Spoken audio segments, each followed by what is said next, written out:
Hello. Wow. We can see into infinity here. Okay, hello. So, today's Let's Make Game series, we'll be looking at GDevelop. Apparently, it is a easy-to-use game creator with no programming language to learn. So, we'll see how that goes. We have a tutorial set up here. And what I will do is, like last time, I will zoom in until it goes into mobile mode.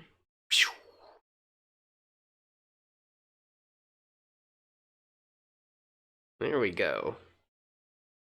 So you guys will be able to see this very clearly. And like last time, instead of using what I usually use to do face capture, which is a VC face, for these streams I use vMagic Mirror.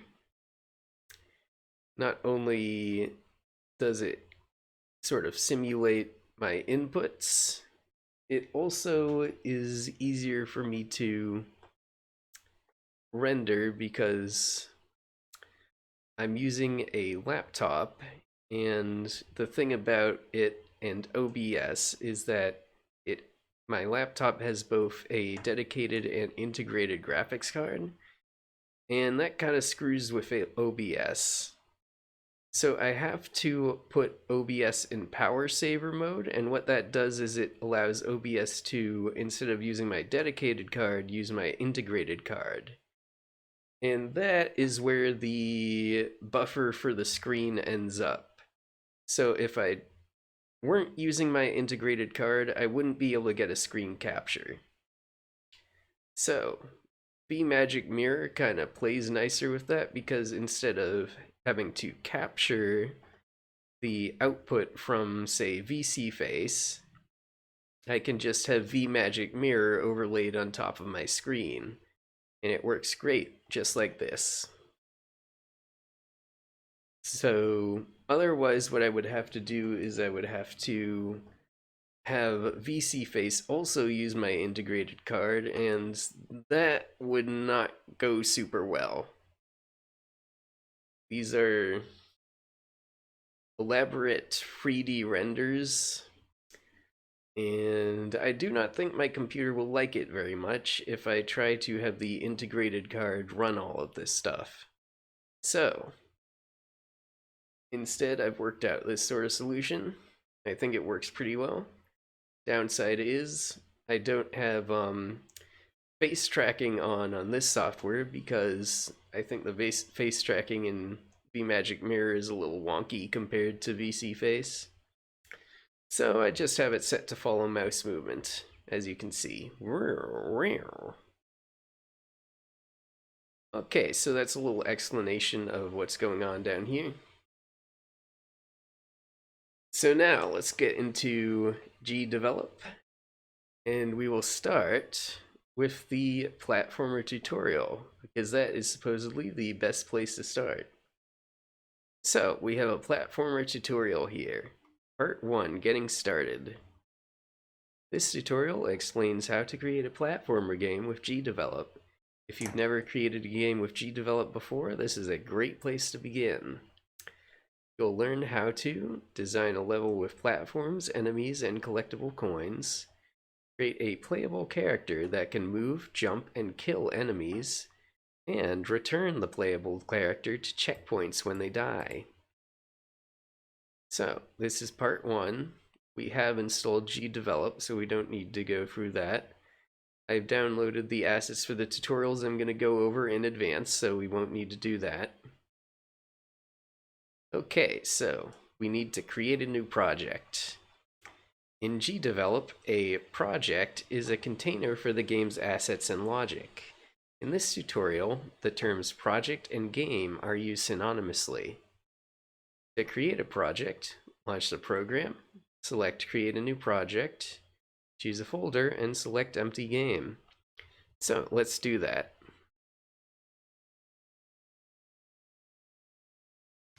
Create a new project, and we want an empty game. Okay. So now this comes up.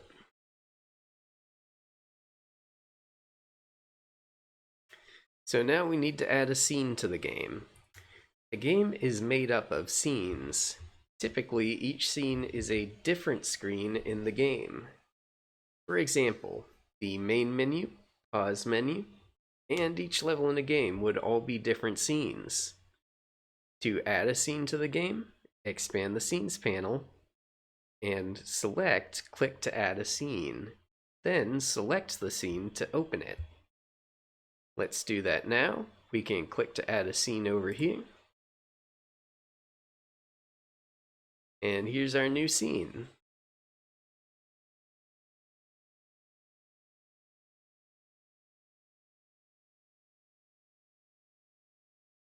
And a little tip, if you add multiple scenes to a project, the first scene in the list is the scene that GDevelop loads when the game starts. So next, we need to add objects to the scene. A scene is made up of objects. Everything the user sees or interacts with is an object, including the playable character, enemies, and parts of the environment. GDevelop provides different types of objects that you can add to a game. Each type of object has unique features and use cases. The most common type of object is the Sprite object, which lets you create a graphic that you can optionally choose to animate. So the process of creating an object is, in the Objects panel, click Add a New Object, select Sprite. In the Object Name field, type Cloud. So let's get started with these steps.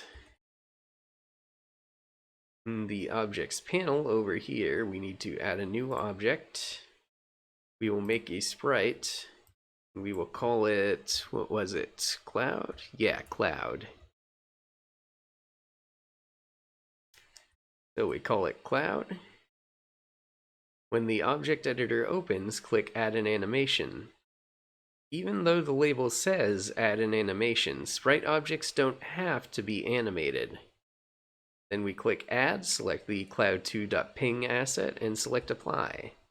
So we add an animation over here. And we add there. Let's see, where is it? I have a folder, GDev resources, here we go. Platformer assets, Cloud 2.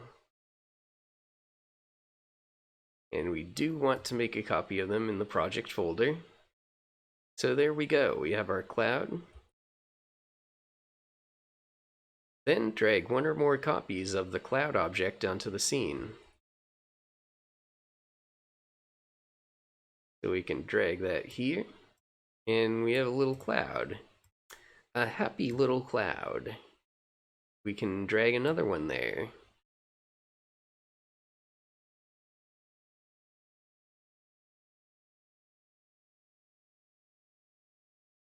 So, an important note here.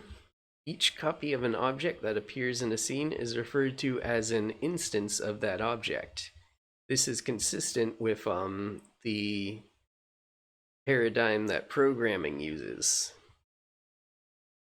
In pretty much any object-oriented programming language, you have objects, and to create those objects, you need a class, which is sort of the blueprint for the object, and you need the instances, which are the actual objects created from that blueprint. Okay, but this is purportedly a game development tool you do not need to know programming with. So, moving on, we need to change the background color. The white clouds don't look great on the gray background. Change the background color of the scene. Right-click the scene's background, select Scene Properties, click Scene Background Color, and choose a nice shade of blue.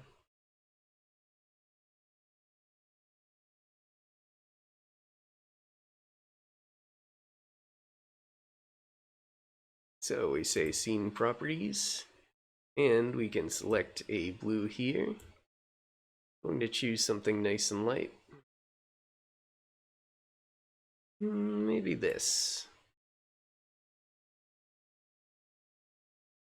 Okay, that's nice and pleasant.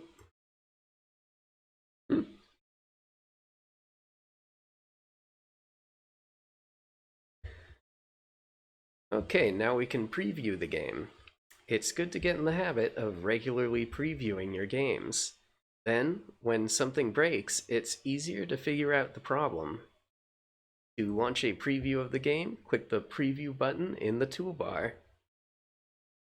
And this is what it looks like here. So we can preview this, allow access, and we got a little preview window here. Got our happy little clouds, got our blue background, everything seems to be working fine. Oh, we also have a little menu. Interesting. Okay.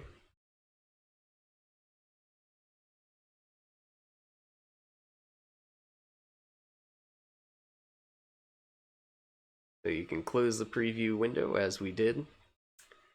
It's also good to get in the habit of regularly saving your games. You can save the game via the File menu or using a keyboard shortcut. Control S on Windows and Command S on Mac OS. So let's do that. Project properly saved. Perfect. So now we're moving on to part 2 of this tutorial. Let's see what we get to do next. So part 2 will be creating a playable character. And this part of the tutorial explains how to add a playable character to the game. You'll learn how to create an object that represents the player character, let the player control the object using the arrow keys, and follow the playable character with the camera. So first, we need to create an object that represents the player character. So we create a sprite named player, use p1stand.ping as its only frame, assign a name of idle to the animation, and drag an instance of the object to the scene. So let's do that. We need to create a sprite object, name it player, and we add a little animation, name it idle, and p1stand.ping. That's right. Make a copy of them and apply. So now we have a player. We can drag him on the scene. And there we go. Got our happy little clouds, and we've got a little happy little guy. We'll learn how to animate that in part 4. So moving on. If you preview the game, you can't control the player object. That's because by default, objects don't do anything. To make objects do something, you need to assign one or more behaviors to them. GDevelop comes with a large library of behaviors that you can add to objects in a matter of clicks. One of these behaviors is the platformer character behavior, which lets you control an object as a playable character. To add the platformer character behavior to the object, we right-click the player, select Edit Object, switch to Behaviors tab, click Add a Behavior to the object, select Platformer Character, and click Apply. So let's do that. Right-click, Edit Object Player.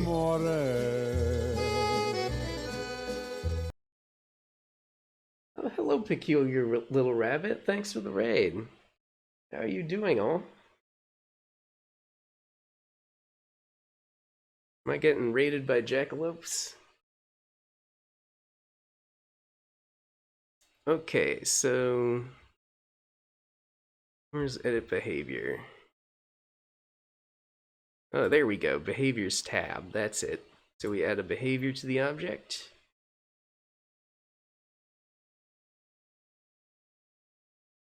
I'm doing great. Thanks for asking. And which did we want? Platformer character. That's right. So this is the platformer character. And in doing that, we get a bunch of settings that we could mess with. For now, we're just going to click apply. If you preview the game, you can control the player with the arrow keys. There's a side effect though. An object with the platformer character behavior is affected by gravity. So in this case, the playable character quickly falls out of the frame. Let's see that in action. Ooh. Okay, we're dead. That's our game, everybody. That's a wrap. Now we're gonna keep going. Thanks for the follow, Heavy Mana Beast 2.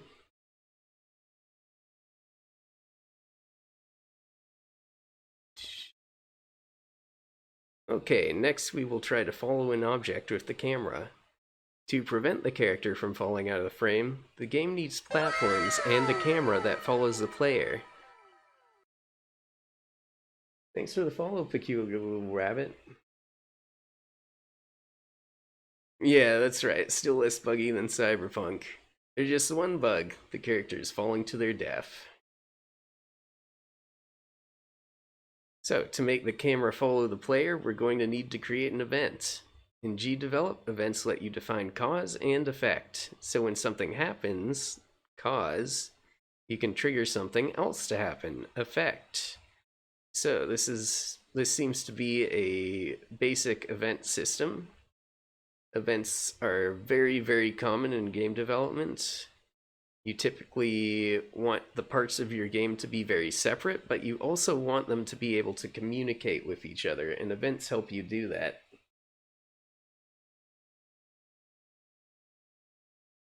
So, events are made up of two parts: conditions and actions. The condition is what determines when the event happens, and the action is what happens when the event occurs. GDevelop has a large library of conditions and actions that add all sorts of features to a game. A big part of learning GDevelop is discovering the available options. In this case, the game needs the center the camera on an object action. So in order to add that, we'll need to go into the events editor, click add a new event, and without specifying a condition, click add action. So let's start that. So there's the events editor. It's somewhere up here.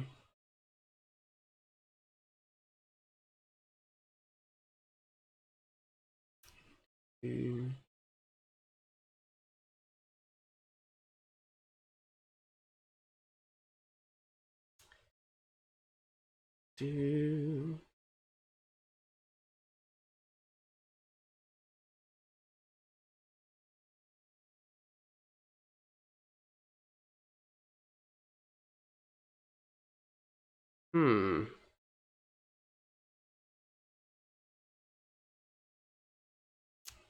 Huh. Don't say where the events editor is. Wait a minute. Here we go. This tab up here. Got it. Okay, so we can add a new event. And we say add action. By not specifying a condition, the action runs in every frame. Therefore, if the game runs at 60 frames per second, the action runs 60 times per second. So we click Other Actions, Layers and Cameras, and center the camera on an object. So we can center the camera on the player, and we click OK. So now in the event editor, we have the center camera on player events. Okay, this kind of reminds me of multimedia fusion a little bit. I use that like must be like 20 years ago now. It has a fairly similar event editor to this. I might showcase multimedia fusion in a future Let's Make Games, because it is a very long running game engine. Definitely worth showing off in one of these. So now player still falls, but the camera still follows the player. So we can see that at work.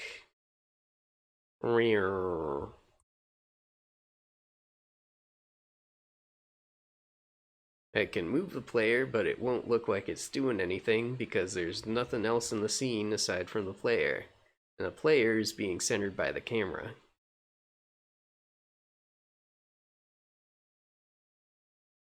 So now we can move on to part 3.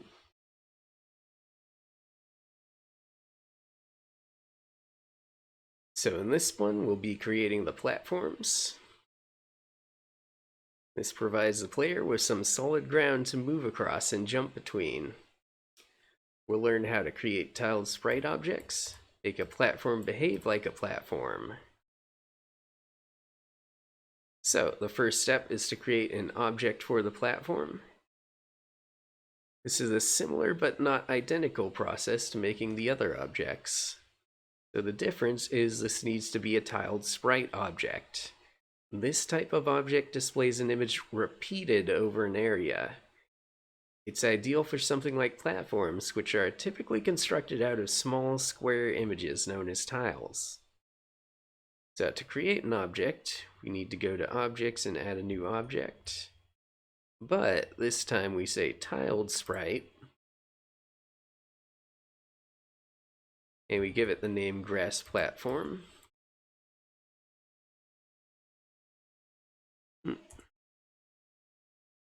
Here we are. And the image that we need for that is grass half mid. Like this. And we make a copy of it in our projects folder, as we do usually. And nothing else needs to be changed there, so we click apply. Now we have the grass platform. So we can drag this into the scene. And we can extend its width. We can have a bunch of these of different widths.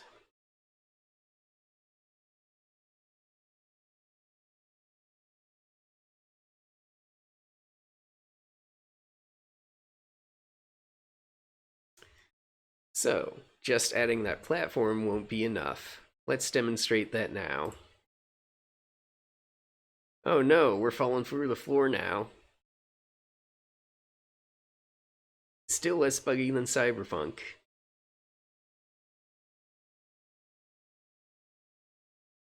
So now we need to add a behavior to that object. So, GDevelop provides a behavior named platform behavior that does this. So to add it, we go to the Behaviors tab for the grass platform object, select platform behavior, and click apply.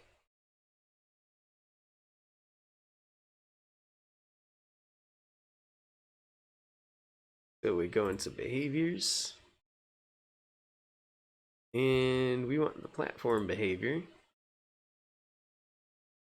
and we click apply.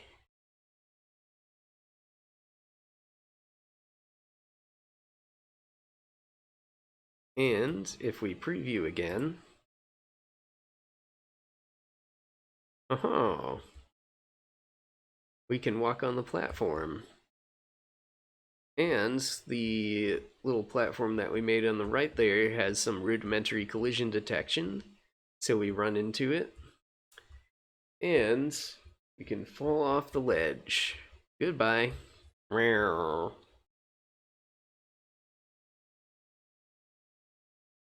Okay. So this has been very simple so far. So we can create a different type of platform. GDevelop also provides the jump through platform behavior. This behavior creates a platform that the player can jump onto from beneath it. This adds more variety to the level. So we will create that by creating a tiled sprite named small bridge. Use the bridge.ping as its image. Open behaviors, select platform behavior. And from the type, we select jump through platform and click apply. So let us do that. What do they want us to name it? Small bridge, okay. Small bridge. We select an image. The bridge logs, I believe, yeah. We copy that. And we can go over to behaviors, add a behavior, platform. We can say jump through platform here and apply it. And now we add this here.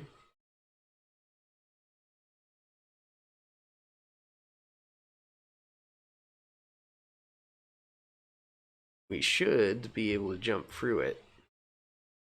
Let's see. There we go. So we can't jump through that platform, but if we go down here, we can jump up to that.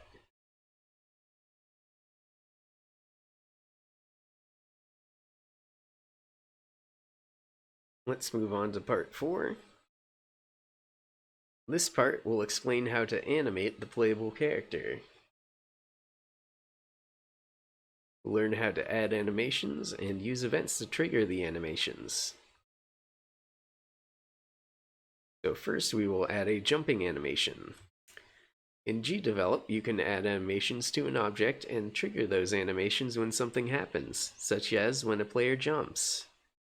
To add a jumping animation to the player object, we need to go into the Objects panel and right-click the player object, like so. Select Edit Object. Click Add an Animation.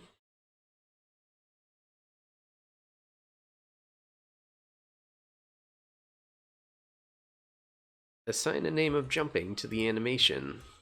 Jumping. Jumping. Click Add. And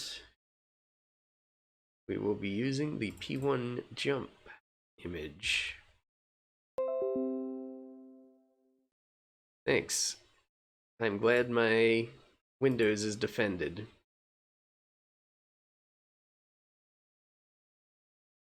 It's the one big drawback to screen captures. You'll get all my notifications too.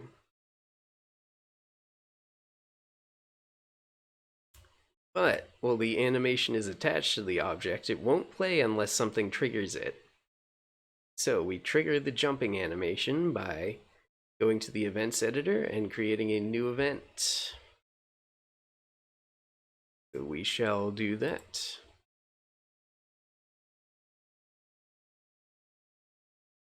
Add the isJumping condition to the player object.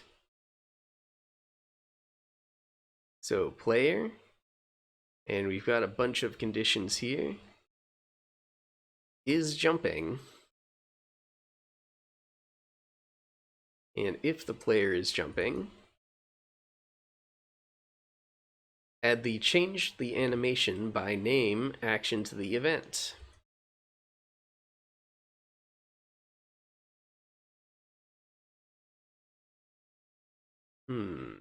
Let's see. Where would that be? Here we go. Change the animation by name. So we want the name of the jumping animation, which is simply jumping.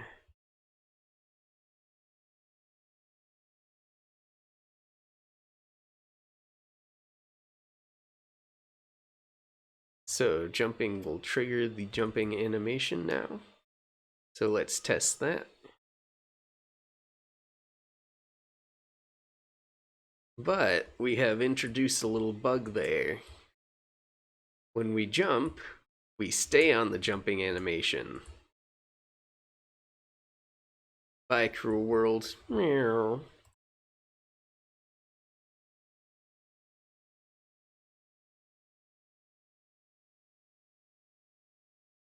So, there's a problem with the jumping animation. It doesn't reset when the player is finished jumping.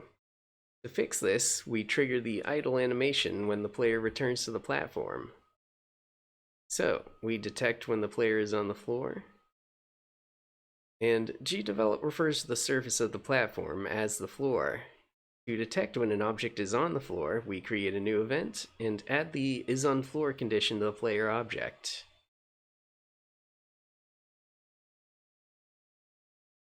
So player is on floor. And if the player is on floor, then we change the animation. But it only makes sense to trigger the idle animation when the player is still, since moving the player should trigger the running animation, which will be explained later. To detect when the player isn't moving, we add the is moving condition to the player object and toggle the invert condition option to the on position. The invert condition option inverts the way a condition works. This means the is moving condition becomes the is not moving condition. So we add a condition, player is moving, but we invert the condition.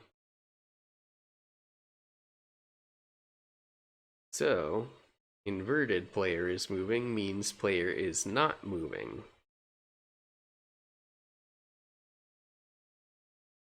And now, with both of these conditions in play, we can change the animation by name to idle.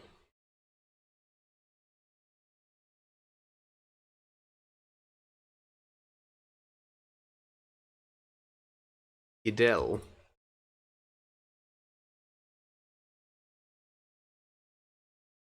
Okay.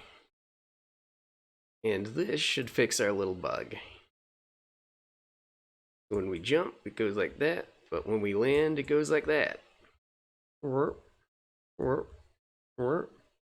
However, we still have a little loophole there. As you can see, if we continue moving after we jump, we're still locked in that animation. And that's because we will be replacing that animation shortly. So it doesn't really matter if it's like that now. It'll be fixed as we work on it. So next we add a running animation. We add an animation named running to the player object. And this time we select multiple assets. Walk free, 4, 5, 6, 7. Okay. Let's go back to the scene. We add an animation named running. And we add all these assets.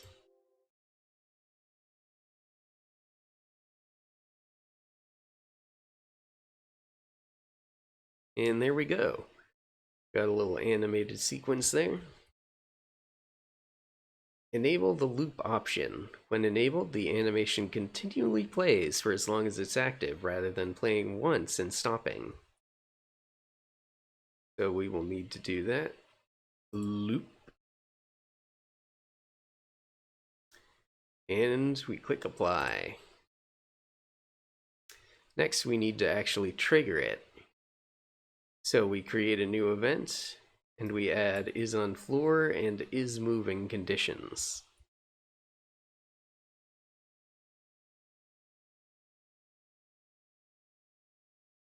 is on floor, and the player is moving. And then, after that, we add the change the animation action to the event.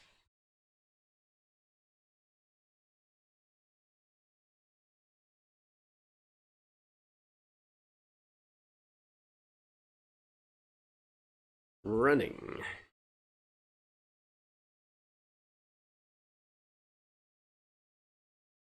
And so, if we preview now, we should have a running animation.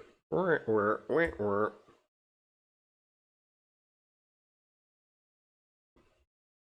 it up. Back it up.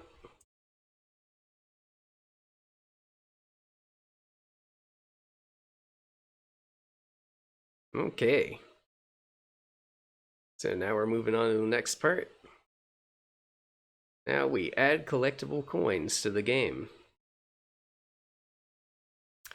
We will learn how to delete an object and play a sound when the player collides with it.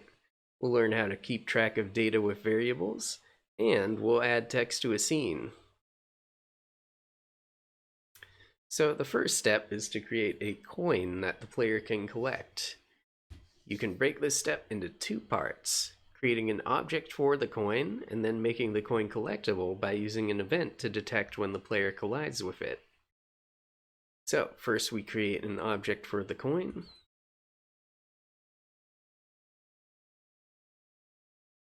And we will use give it the name coin. And use the coin.ping asset. I don't see a coin asset, but there is a coin gold asset, so we'll use that. Then we drag one or more of these onto the scene. So let's put them up here. We don't need to be neat. Embrace the chaos.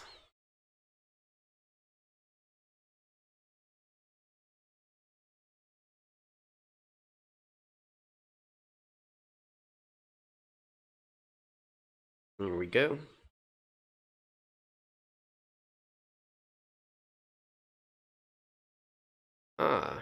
To duplicate a coin that's already in the scene, hold down the control key, then select and drag an instance of the coin. So we can do...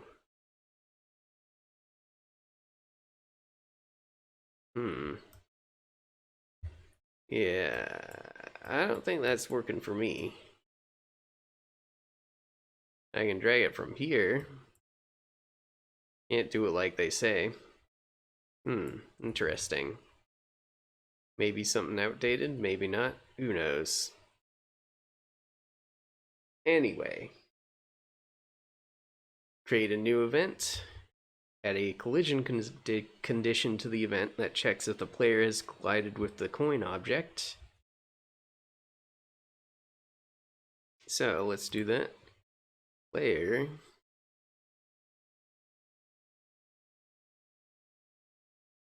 collision with the coin.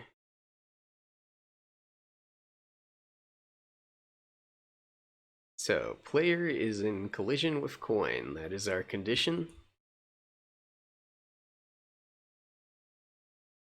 Add a delete an object action to the event and configure the action to delete the coin object.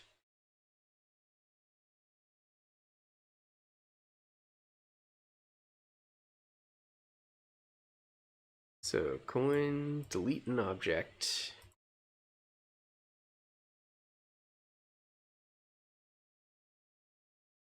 And add a play a sound object action to the event that plays a sound effect when the player collects a coin. And we can use the coin.wav asset. So that will be in other actions. Audio. Play a sound. Choose a new audio file. GDev resources, platformer assets, coin.wav.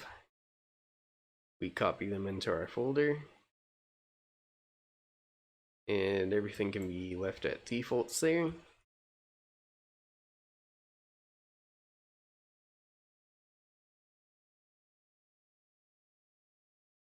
So there's another event in there, but I don't think we're supposed to do that yet. So I'm just going to preview the game. And when we run into the coins, we should collect them. Yeah, there we go.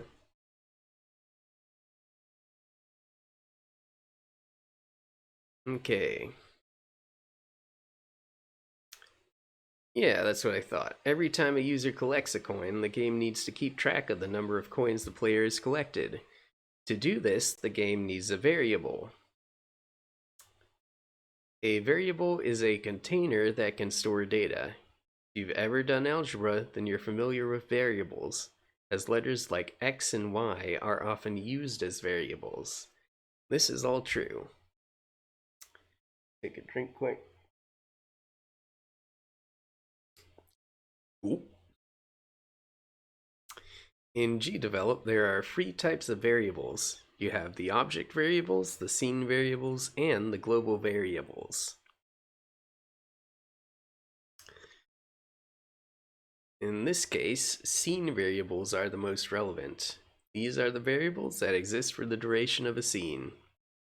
To create a scene variable that tracks the number of collected coins, add a value of a scene variable action to the previously created event.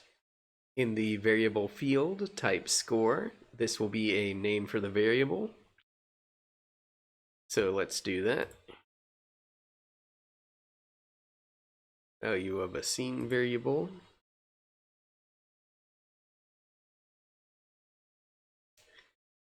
And we can give it a name, score. And we add 1. So we change the scene variable score and add 1 to it. This will, I believe, create the variable if it does not exist. This keeps track of the number of coins collected by the player, but this number doesn't yet appear on the screen. So the next step is to display that number. To display the number of collected coins, the game needs an object that renders text and an event that updates the value of that text. So let's create an object that renders it. We will create a text object named score.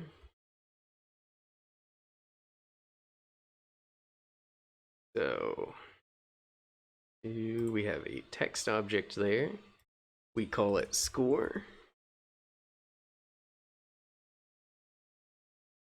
And in the initial text to display, we say score 0. Everything else should be fine for now. And we drag that score. We will put it in the top right, could put it anywhere.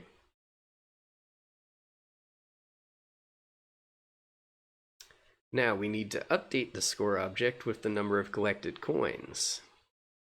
Before you can update the rendered text with the number of collected coins, it's important to have a broad understanding of expressions.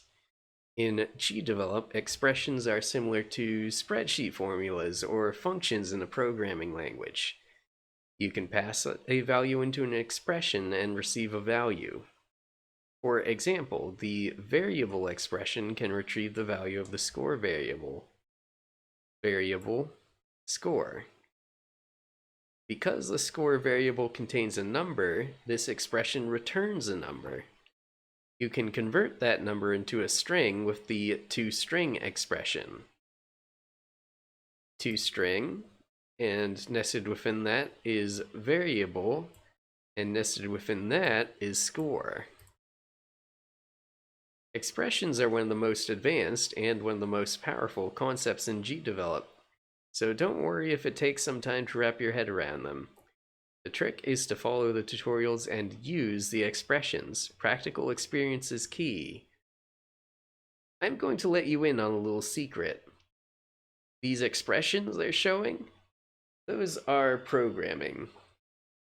GDevelop is claiming that you don't need to use no programming to use it, but it is using features of programming. I don't say this to say, GDevelop is bad. What I'm saying is, you might be surprised how well you might be able to program if you can do all the stuff that GDevelop is having you do with expressions. So, tangent aside, to update the score object with the number of collected coins, we need to create a new event.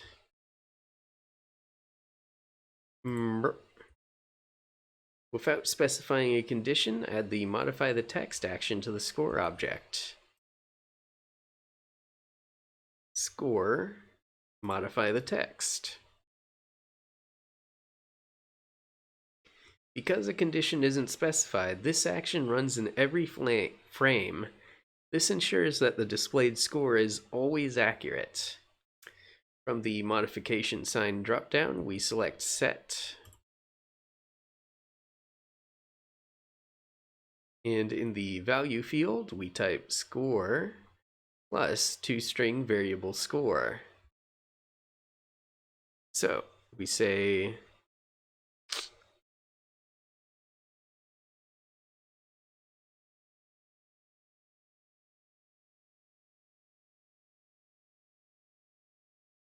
plus toString. Oh, it has some autocomplete. That's good. Variable score. And that expression, let me quickly explain what that's doing.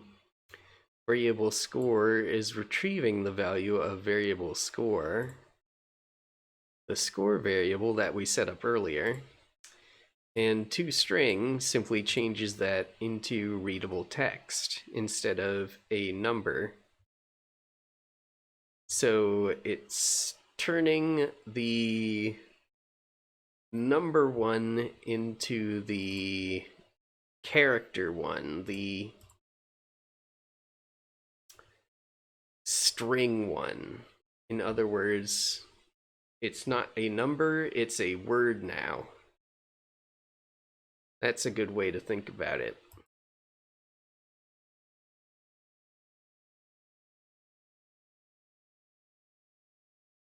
So that's what is called concatenation, string concatenation. When you've got one string on the left side here and you add another string on the right, that is concatenation. So if we preview the game, the number of collected coins should appear.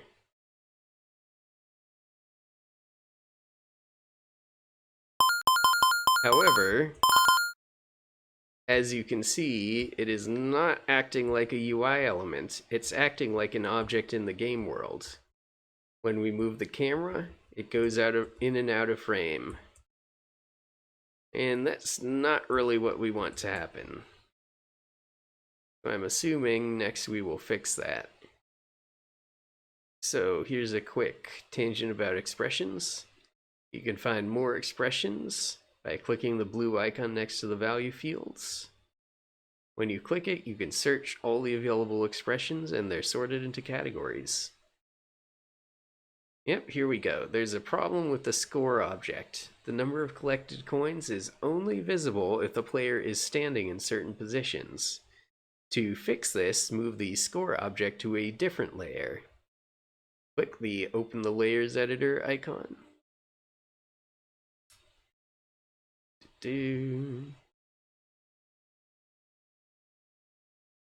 Where is that?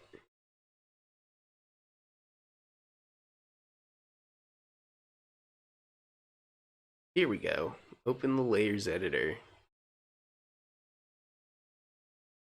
We click Add a Layer.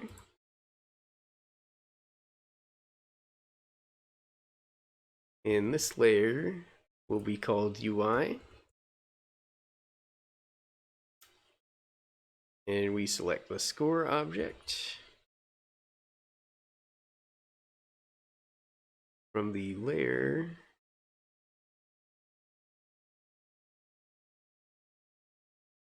layer drop down. What's that? Ah, here we go. It's here. We select UI. And it should be in a fixed position now. So let's see that. Yep, there it is. And it's going up like it's supposed to. So we're moving on to part 6. Now we add enemies to the game that can move back and forth along a set route. It explains how the player can kill and be killed by these enemies. So first we need to create an object for them.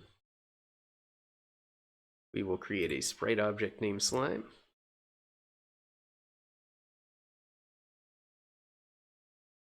Add an animation.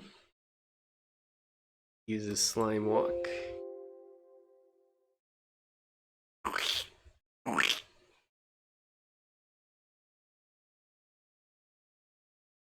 We enable loop. And we drag an instance of it into the scene, like so.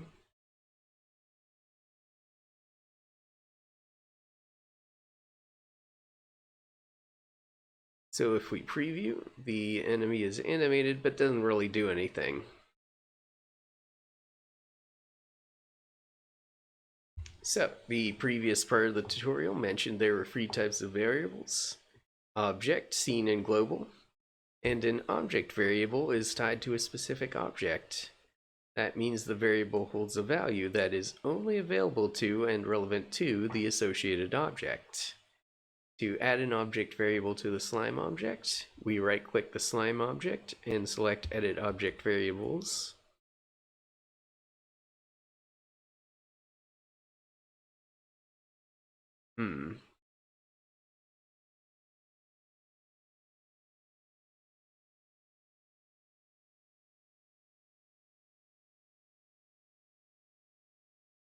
Oh, we need to do it in the Objects panel, okay.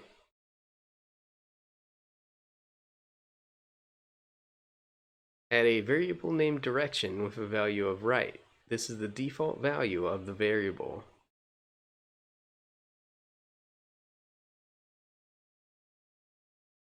Direction.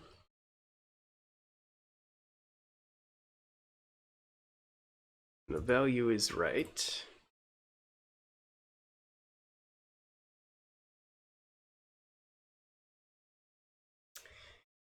This direction variable keeps track of the enemy's current direction.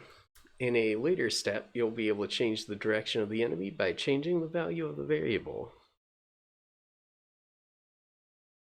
To move an enemy to the right, we create an event.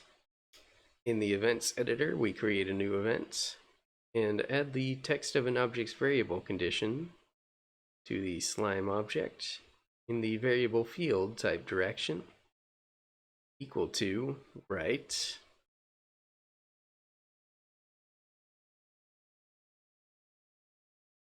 So we add a new event. Add a condition for the slime. Text of an object variable. Direction to be equal to right.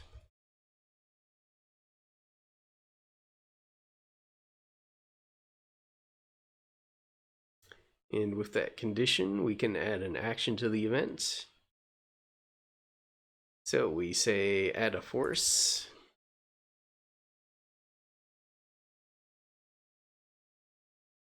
And we give it 0 for angle and 100 for speed.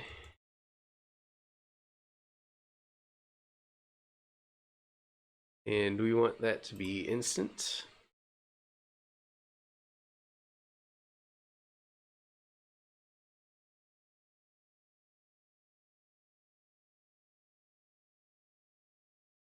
Okay, that's what we've got. Based on this event, while the value of the direction variable is right, the slime object moves right. Because the object never changes direction, though, it inevitably falls off the edge of the platform. So let's watch it do that quick. Bye!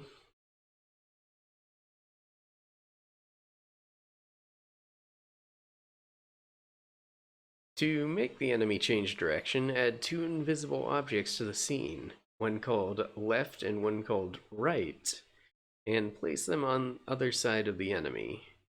Then, when the enemy collides with one of the objects, you can flip them around and move them in the other direction. This creates the illusion of the enemy following a set route. This step focuses on creating the left object. When the enemy collides with this object, they'll change direction from left to right. The step that follows focuses on the right object.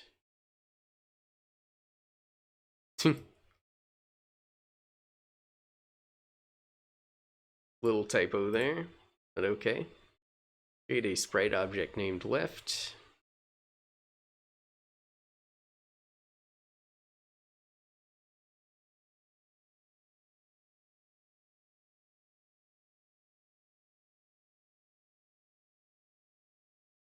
As the default sprite, use the left.ping asset.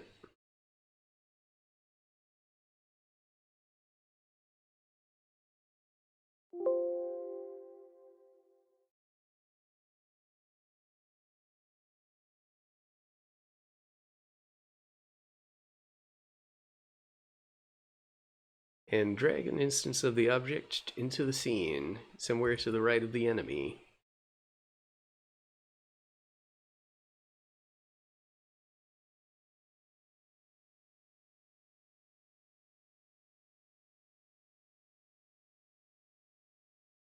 Create a new event. Add a collision condition that checks if the slime object is colliding with the left object. So we want to check if the slime is colliding with left. And if so, we add the modify the text of a variable of an object action to the event. And we set direction to left. So on slime, we want to modify the text of direction to left.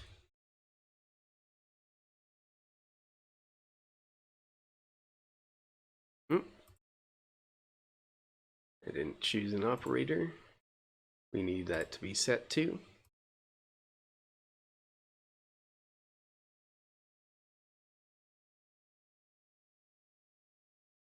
So now we need to add the flip the object horizontally action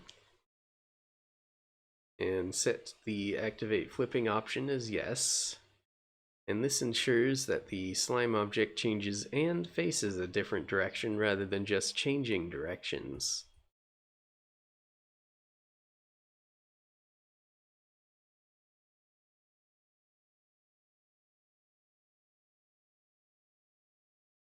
So we say flip the object horizontally.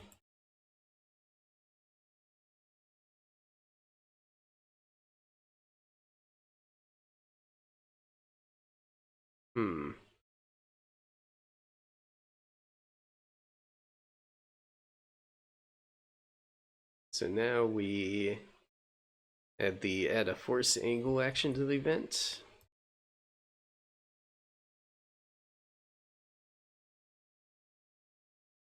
We set it to 180 at 100 speed,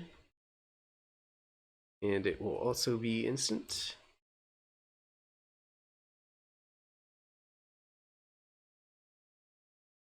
So the enemy will change direction when they collide with left.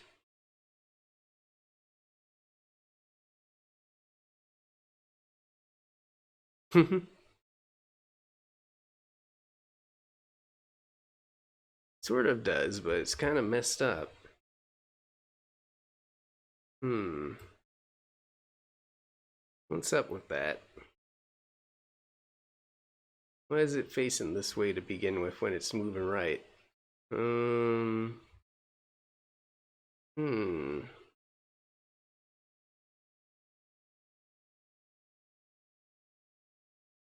Interesting. Try it like that. Yeah. Kind of messed up, aren't you?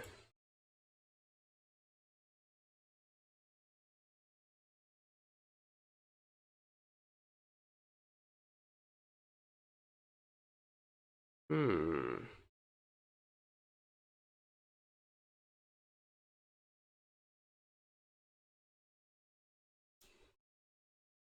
Okay, well, it doesn't know how to move left after turning, so that much we know. But I wonder why it's flipped like this when the tutorial has it the other way. Um, no matter, we'll figure it out later. So, hiding left object. We create a new event. We add the at the beginning of the scene condition to the event. Add the hide action to the left object. So,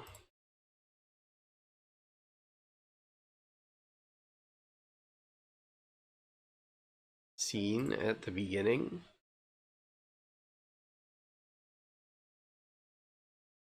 And for left, we hide it.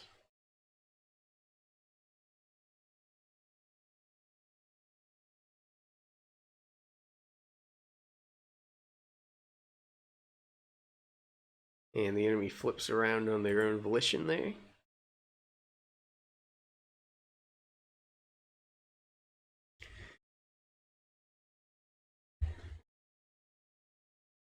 So, after the enemy collides with the left object, they start moving right and never stop moving right. They're actually doing the opposite, but to ensure they change direction again, create an object named right. This object should be the same as the left object except for the following details. Use right.ping. When the player collides with slime, set direction to right, and for the flip object horizontally, set activate flipping to no. Then drag an instance of the right object into the scene to the left of the enemy. Okay, so we need to make right. We need to right those wrongs. Add the animation right. And we apply that. Put right here. And in events, we want to hide right too. And when slime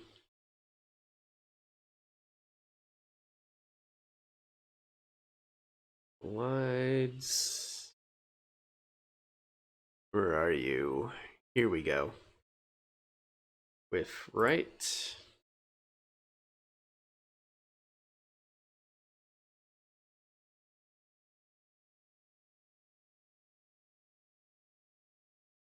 We change the variable. Hold on. What is it here? We need to change it to right.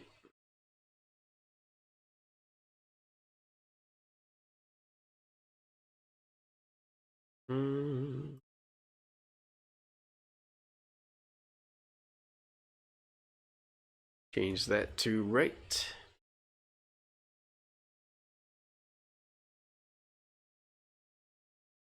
And for slime, we want to say do not flip it horizontally.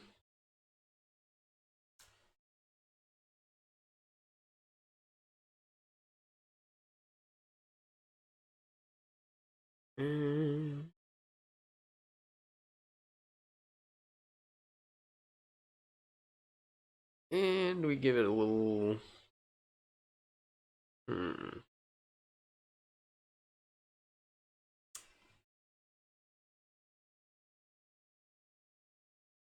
No, it should be fine like that. The big problem here is that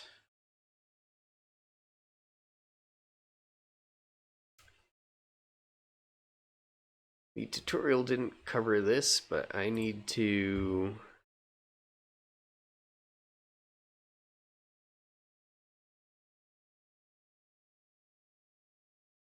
set this up here. And I actually need to move this into there instead. So the tutorial's a little wrong there, but with that change, I should have fixed it.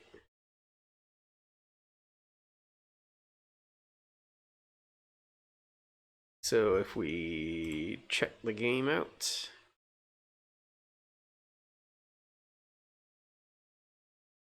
the slime is totally moving the wrong way, but it's moving, aside from the sprite itself, the enemy is moving the right way. So what we need to mess with is we need to it is for the slime, we need the instance variable to be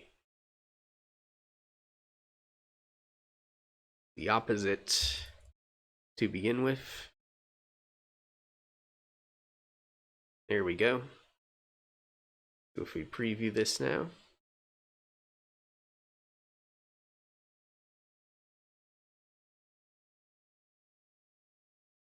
the slime starts out moving in the correct way, but we need to reverse the flips. So we say no here, and we say yes here. Now let's try that again. Moving left, now it's moving right. Perfect. Beautiful.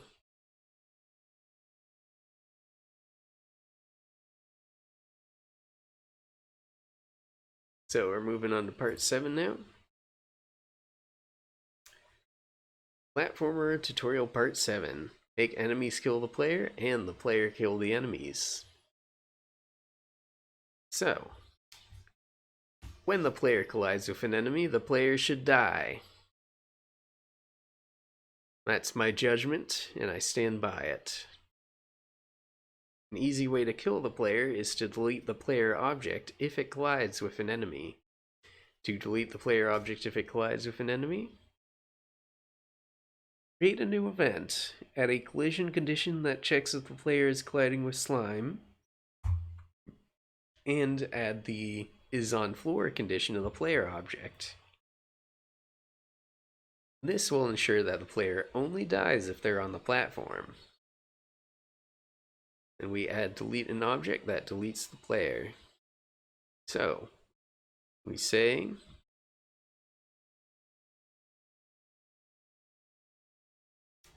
when the player has collided with the slime,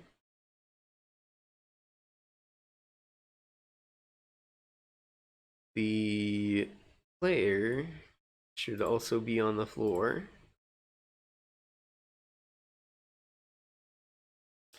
And if these are both the case, then the player is yeeted from existence.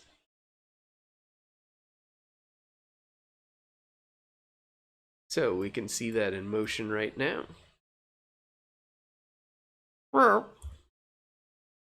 Deleted.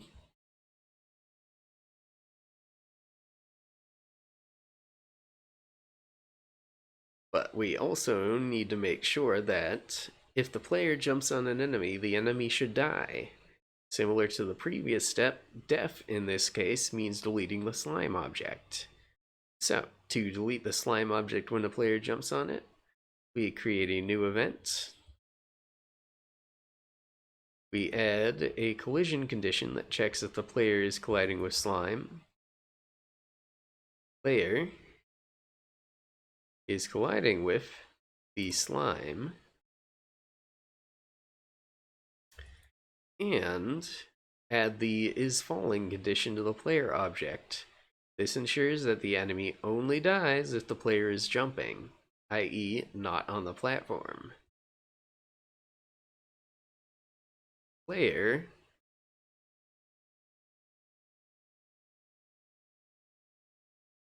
is falling.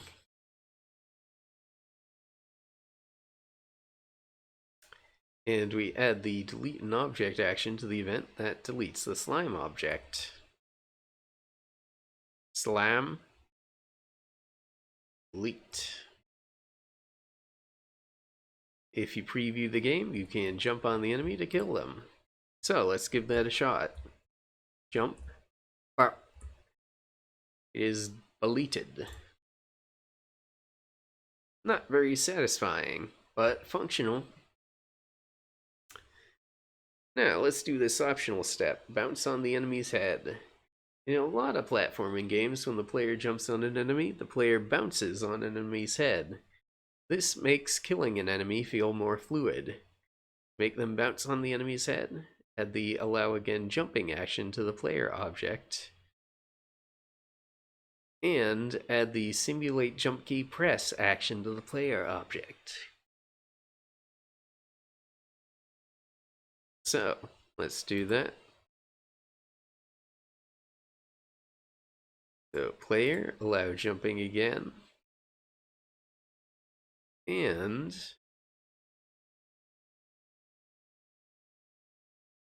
player, simulate jump key press.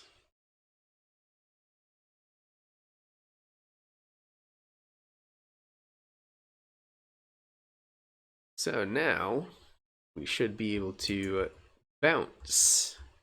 Ta-da! So now we're moving on to part 8.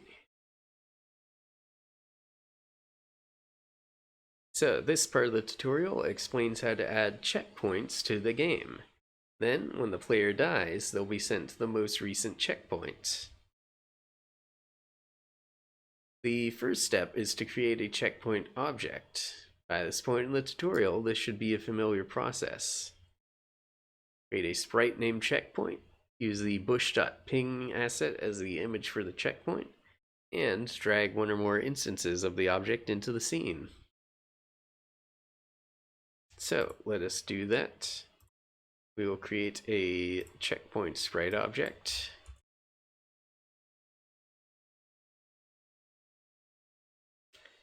Add an animation and make it a bush.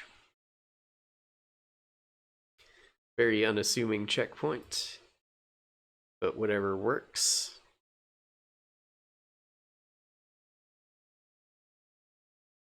When the player reaches a checkpoint, you can use variables to save the coordinates of that checkpoint. Then, when the player dies, you can send them back to these coordinates. You can access the x and y coordinates of an object with the following syntax: objectName.x and objectName.y. These statements are both examples of expressions. To save the coordinates of the player object when they reach a checkpoint, create a new event, create a collision condition that checks if the player has collided with the checkpoint object, create a value of a scene variable action that creates a checkpoint x variable with a value of checkpoint x, and create a value of a scene variable that creates a checkpoint y variable with its value of checkpoint y. Okay, so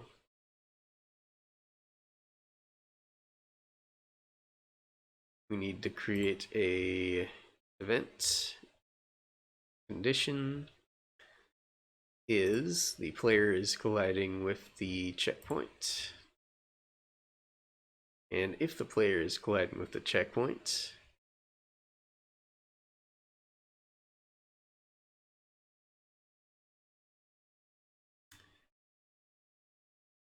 I need to set the value of the scene variable that is called checkpoint x equal to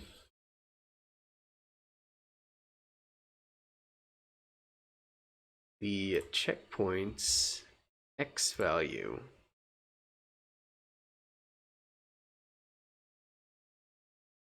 And I do the same thing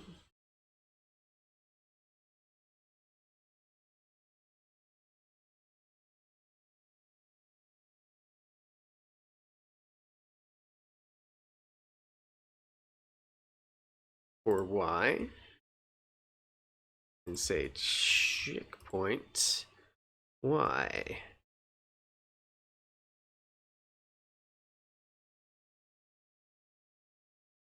So this is value, right? Yeah. Because I do not want to set text because that will make it into a string. I want these to be numbers. Okay. So we've got those two. Now we need to send the player to the previous checkpoint. When the player object collides with the slime object, the delete an object action deletes the player from the scene. But since the game is checkpoints now, it doesn't make sense to delete the player object. So to send the player back to the previous checkpoint, we remove the delete an object action, delete deletion. We create a position of an object action for the player object.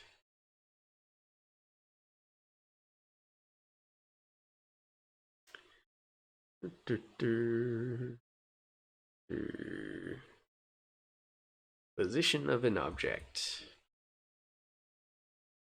For each of these, we say set to. And for x position, we want variable checkpoint x. And for this, we will want variable checkpoint y.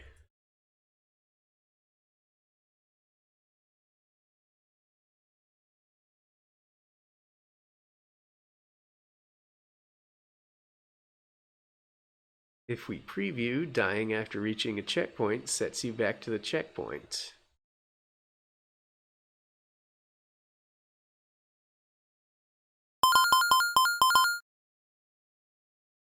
So we reached a checkpoint there, so let's die. Boop. And we're back at the bush. Okay, that works, but if we get our bug test and caps on, what happens if we do not reach a checkpoint? We just kind of get spawned at like that very specific place.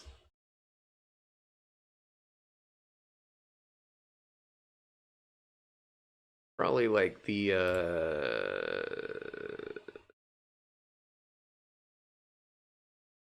it might be the starting point here, but it looks like it was a little higher than that.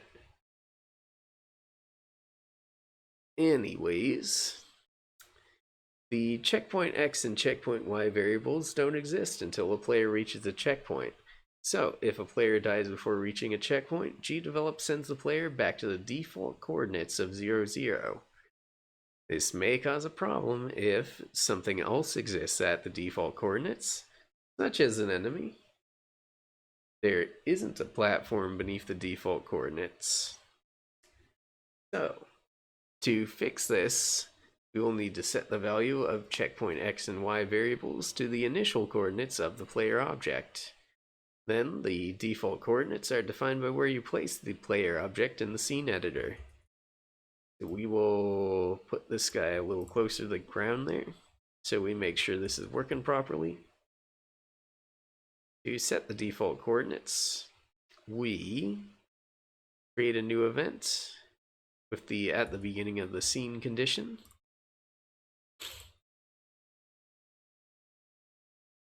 Scene at the beginning.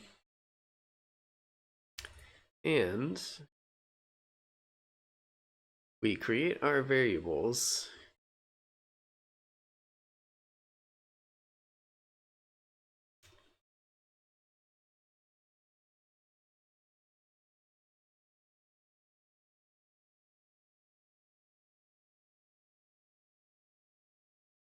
So we say checkpoint x equals the player x. And we will do the same for checkpoint y.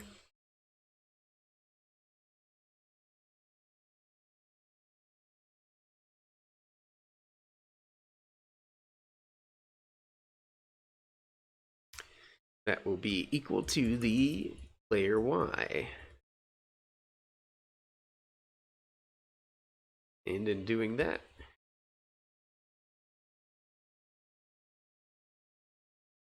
if we test this,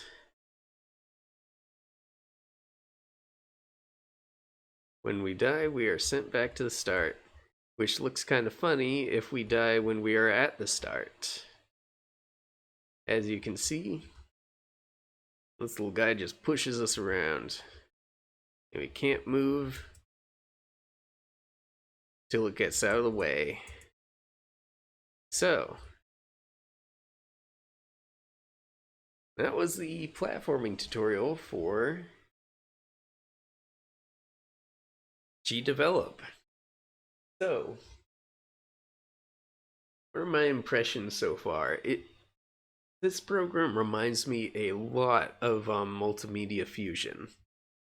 It is very, very similar to the sort of flow that program has.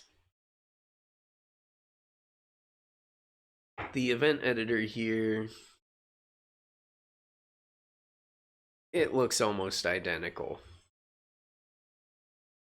Very, very similar. And I don't think that's a bad thing. Multimedia Fusion was like, there's a reason it's lasted for like, I don't know, like over 20 years now, it must be. Like, it had a great flow for like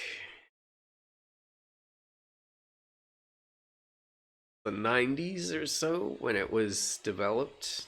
I think it was maybe late 90s, early 2000s that the predecessors to Multimedia Fusion were out.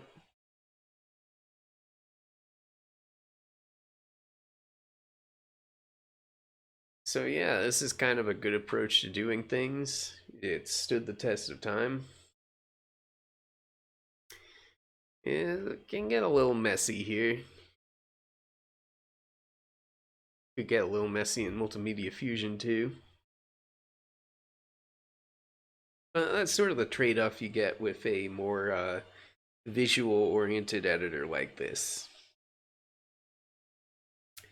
GUI takes up a lot of space that, if it were just raw code, wouldn't be so expansive. But it does give you a lot of very simple conditions and actions. And doesn't seem half bad. I do think it markets itself on not needing to learn programming when you use expressions in this, so you are using programming. Just saying. So, that's pretty neat. And we have a lot more time we can spend on this, so we are going to move on to another tutorial. So, the geometry monster tutorial would be a good next stop. So we have installed. We are all good on that.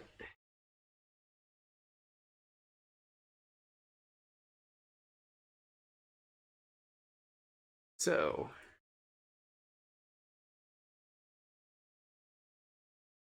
we are going to learn some different things here that will probably be more game project oriented.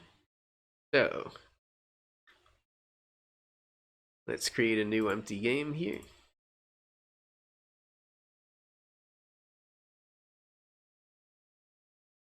Add our scene.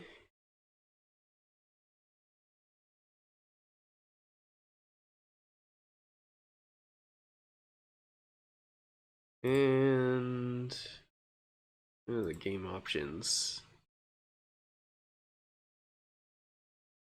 It was supposed to have shown up here. Well,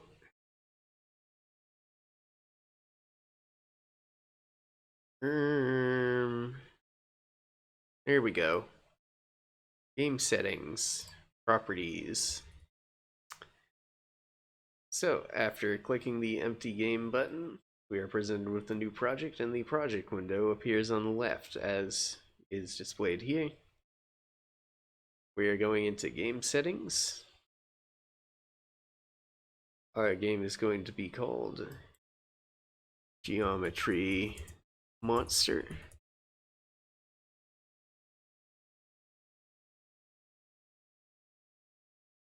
Our resolution for this will be 640 by 960.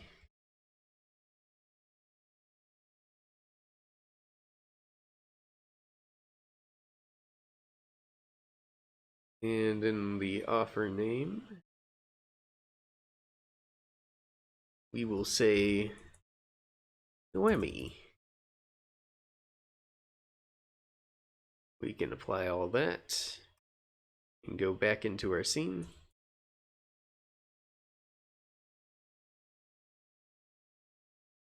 This will create a gameplay area that suits the portrait mode on a mobile device, which will be confirmed in a sec. When you scroll down, there will be an option to specify device orientation. Portrait mode it is. So, let us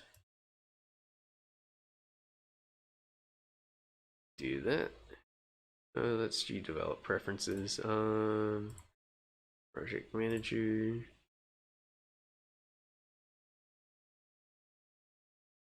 We want device orientation portrait there. Let's go back.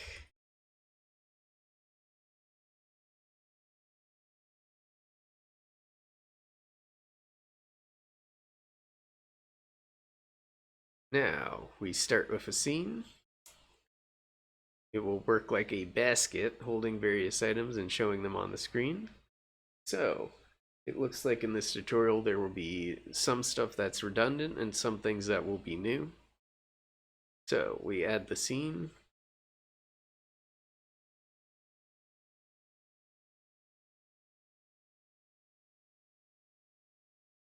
We can name it.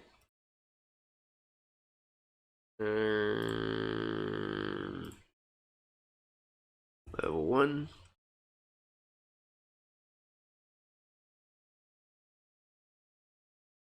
That doesn't really name it. Hold on. Rename. There we go. Level 1.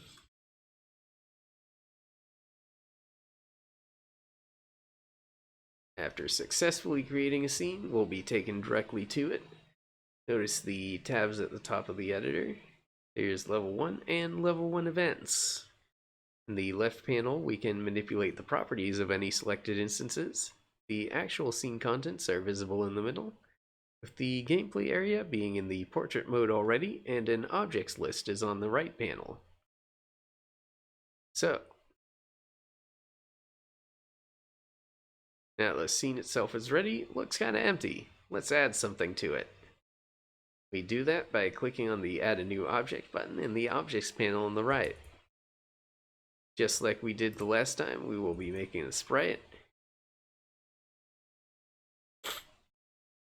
We select Sprite, and this will be our monster.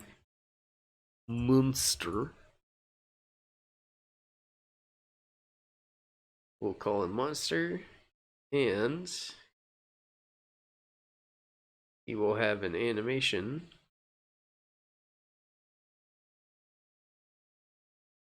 and we give him all the idols.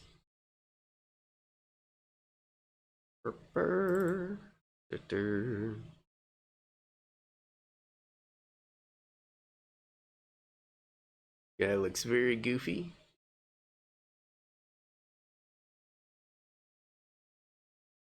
So let's give him a full idle animation.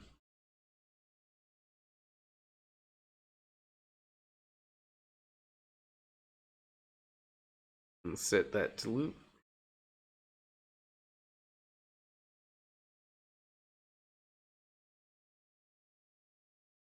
So it says they're outside the project folder, so we copy them. And we call this animation monster idle.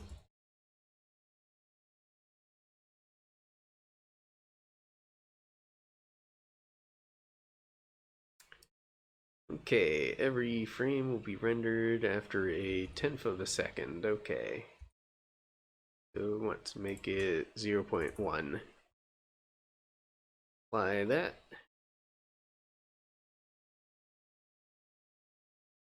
We did that. When everything's done, click apply. We did that. Now, to make the scene look a little more interesting, we will add a background color, like the last time.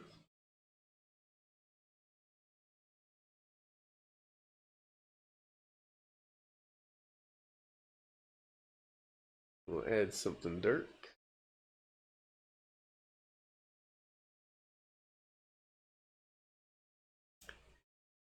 Very red. Much red.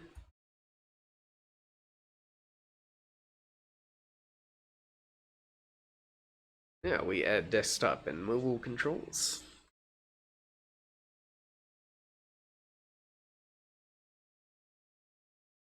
So first we drag the monster into the scene.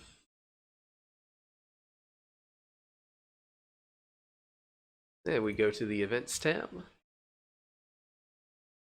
The events list is empty at the beginning. The pop-up explains that events are composed of conditions and actions, as we saw before.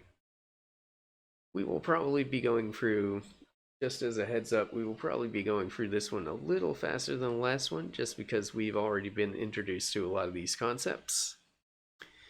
In the top right of the editor, we'll see a few icons.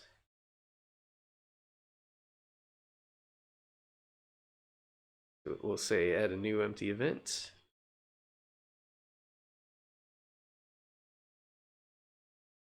And we say add condition. And under other conditions,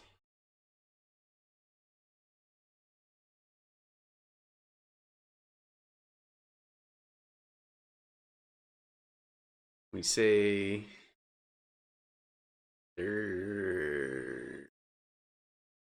key pressed.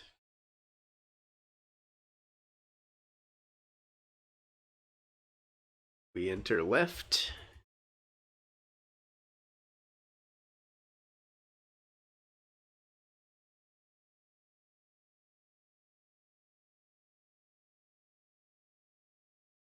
Now we add an action to our monster.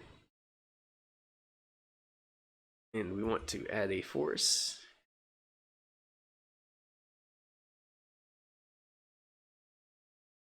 And on the x-axis, we want that to be negative 450. And it will be instant.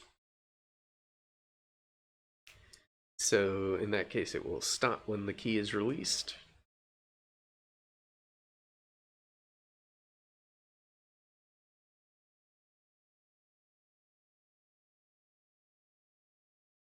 And now we simply do the opposite for when the right key is pressed.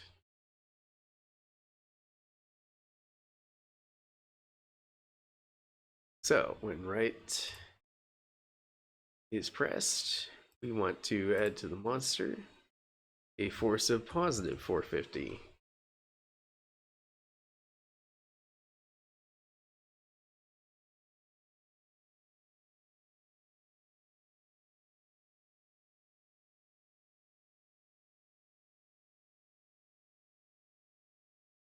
So,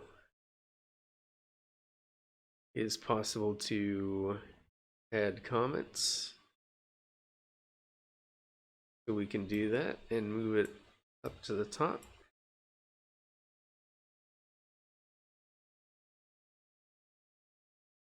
And we can label it as such.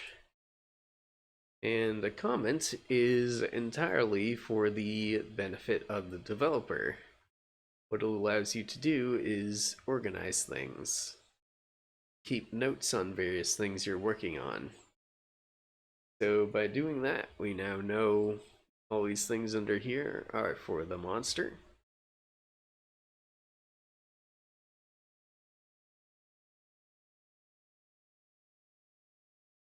So now we're going to limit the movement of the monster to the visible screen, so he won't be moving outside of it when we press the keyboard controls. So we select it.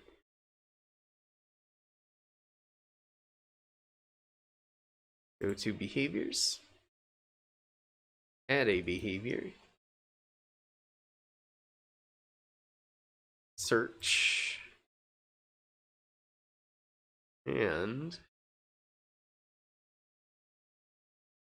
we want screen, stay on screen. So we install this. That's interesting. It's got like a little package manager, but for specifically behaviors. That's pretty neat. So now that was added to the project, we can select it there.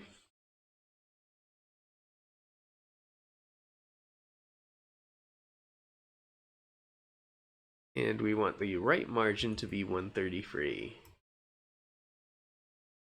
Other things can stay at 0.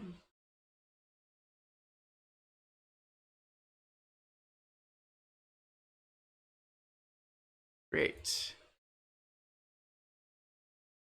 So now we can preview this. And our monster can move left and right, but will always stay within the bounds of the screen. So that's pretty neat.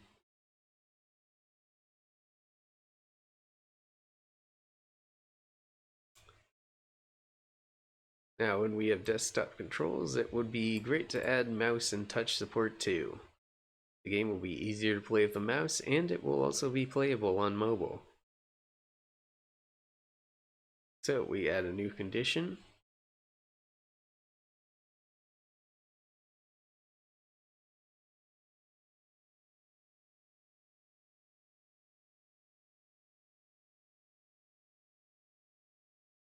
We look for mouse button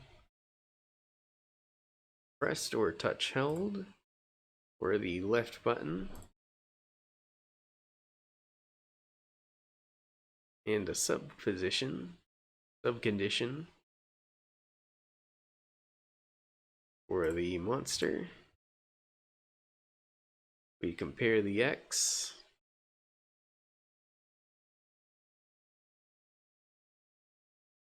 is greater than mouse X plus 5. So this mouse X is an expression. It will return the position of the mouse on the x-axis.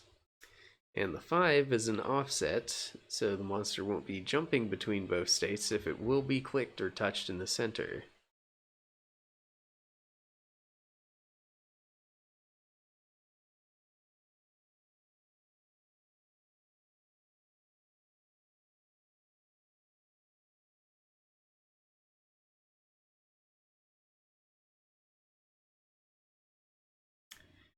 So we copy the action taken from the condition responsible for clicking the left button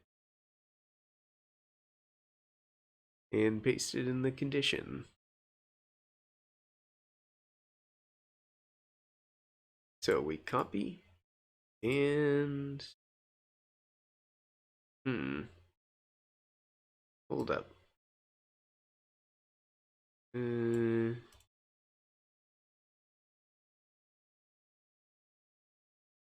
And sub event. There we go. So we wanted a sub event there, not an event. 06 plus 5 once again.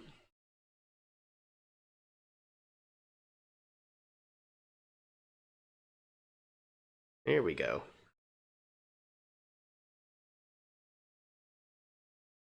So we've got that.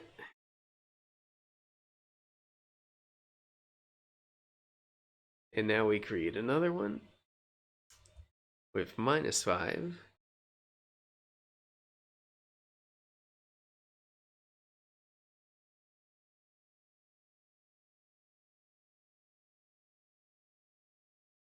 So in the position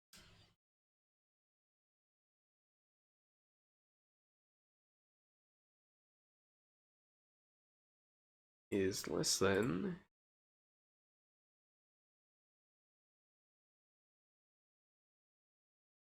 06 minus 5. Then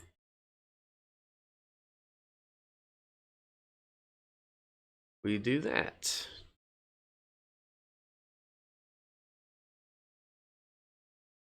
Okay, so if we test that, we hold down the mouse button like you can see I'm doing now. The monster moves the same as if we press the keys. And this would also work on a touch device. If you touch the screen in the same way I'm clicking it with my mouse, the monster would move in the same exact way.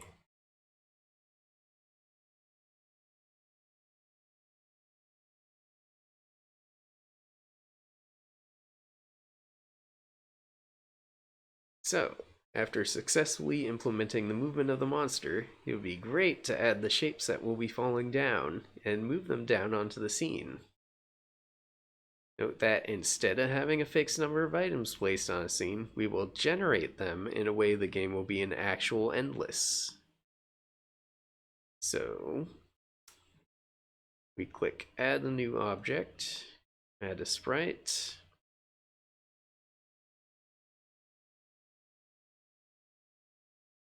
and it will be shape 1.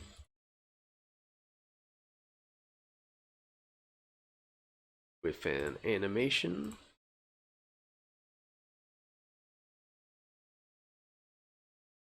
Geometry 1. The animation of this object is called new object 1. Load an image of the triangle from the disk. Render time is not important. Same goes for Lupin. Click apply to save it. We're going to add another one. Shape 2. And do the same for it, but with a different graphic. There we go. And we repeat for the circle object. This is our shape free.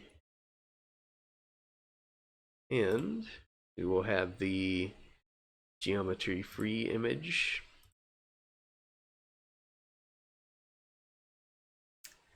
And finally,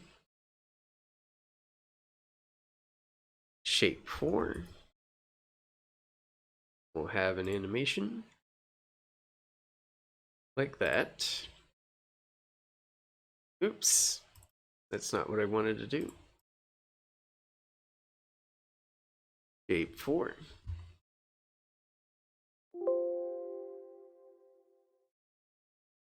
There we go.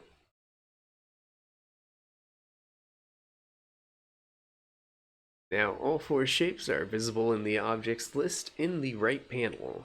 We will group them with the Objects Group Editor. Click on the fourth icon in the top right menu, the one that has 3 cubes on it.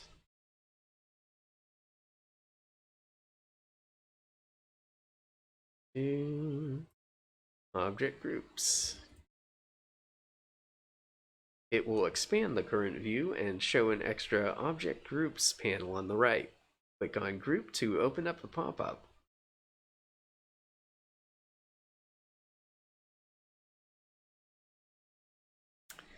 So we click on Choose an Object to add the group and select all 4 shapes. We add Shape 1,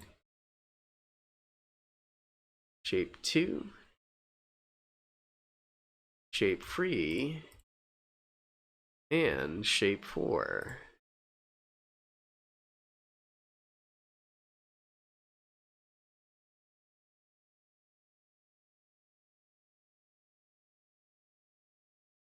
Now we click on the 3 vertical dots to rename it to Shapes.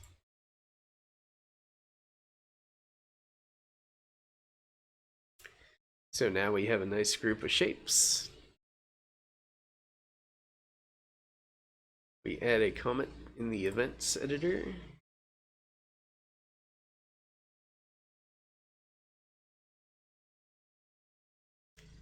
That will help us to understand that underneath this comment, this is all logic for the shapes.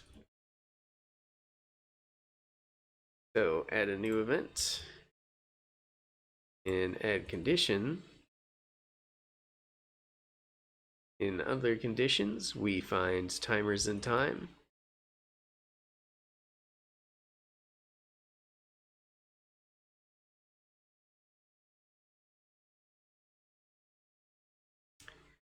And we want value of a scene timer.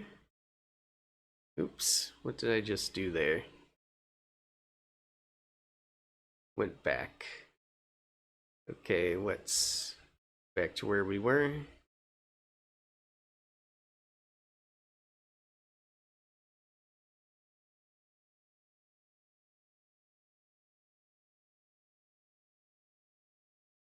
Okay, timers and time.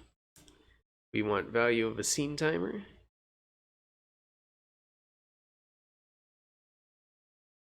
.3 free time in seconds. And the timer's name will be shape creation. Shape creation.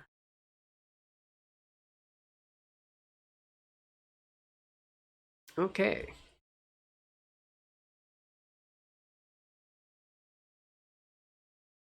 So the action we want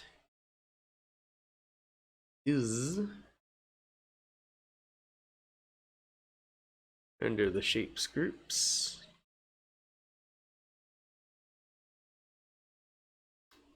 Oh, never mind. Other actions.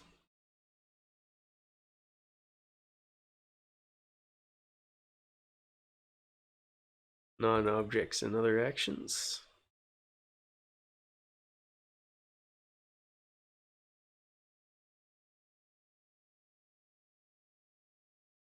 That'll be it. Create an object from its name.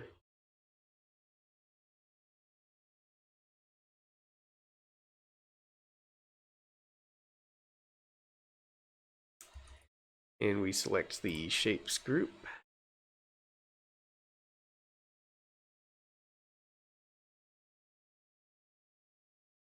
Text representing the name of the object to create. We say shape plus to string random in range 1 and 4.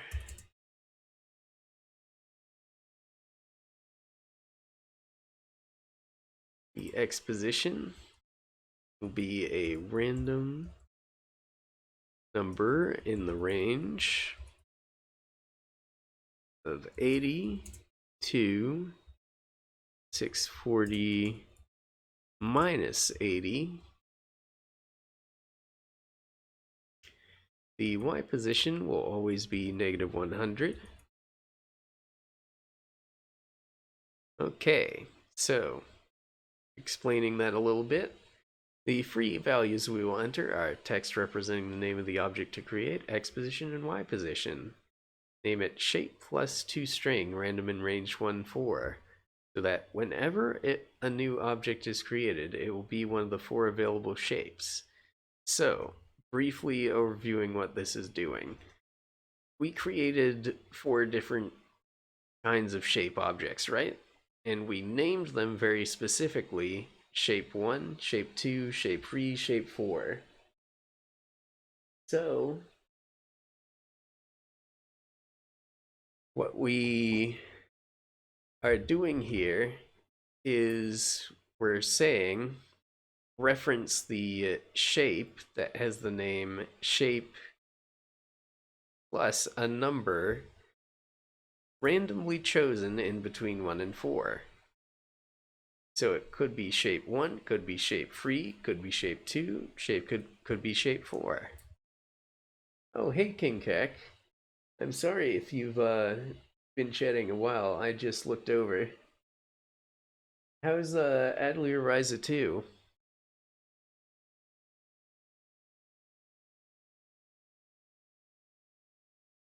Okay, so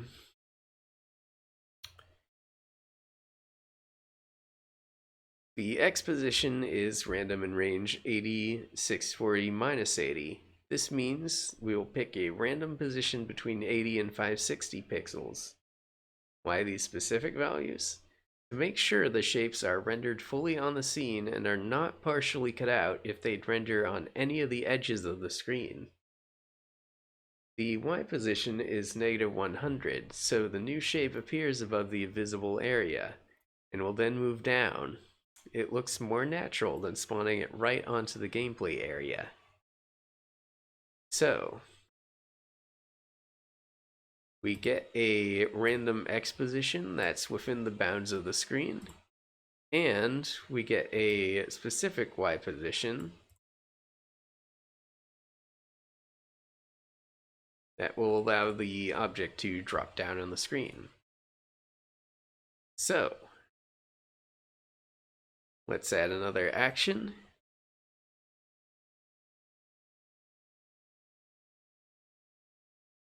We want shapes, and we want to select angle.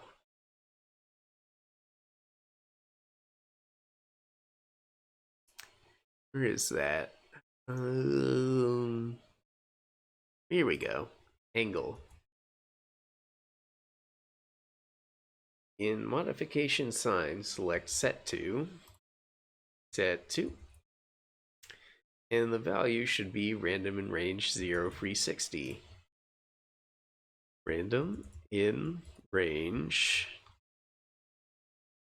0, 360. So we give it a random rotation in between 0 and 360.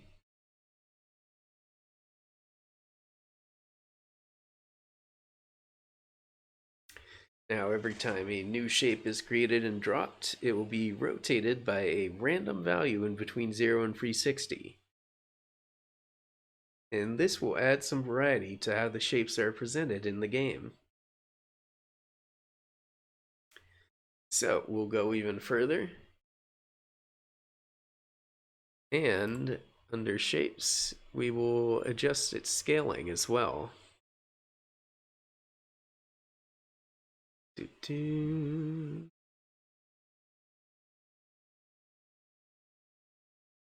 Click on shapes, look for scale, select set to, and enter random float in range.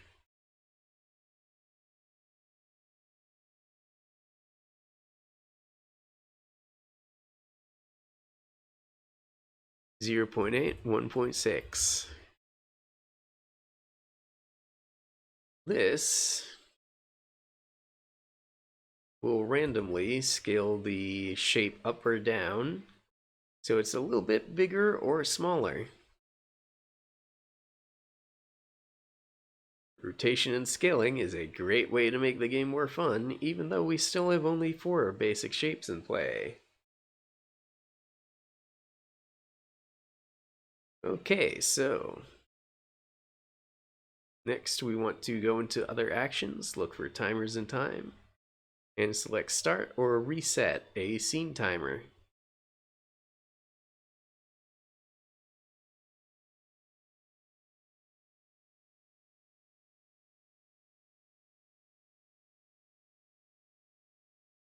And the timer's name will be shape creation.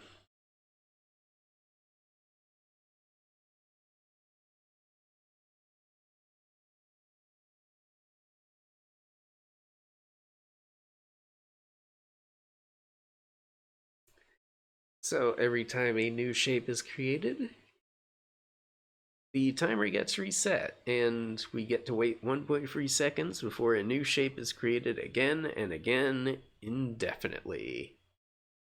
So, almost done with the shapes. We're going to create another comment for move shapes.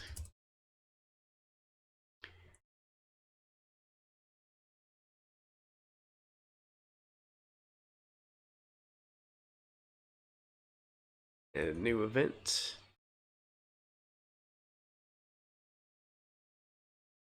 And we will add an action. Under shapes, we will add a force.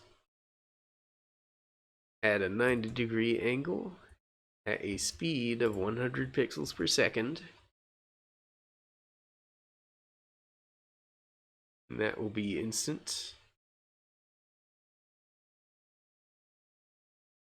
And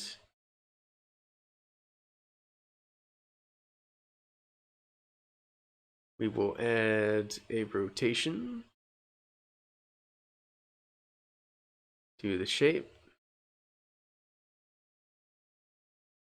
at angular speed 90.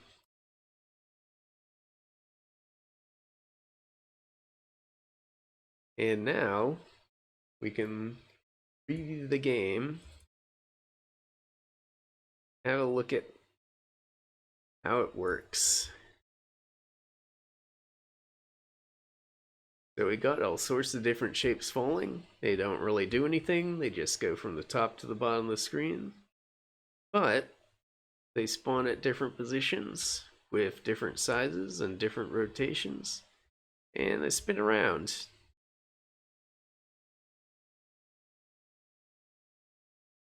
So that's a good start. But now we need some collision detection to have this start looking like an actual game.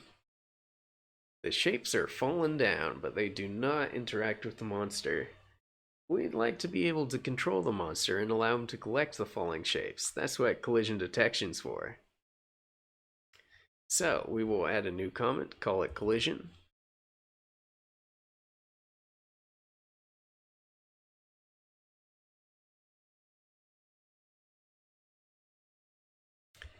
And we shall add a new event condition.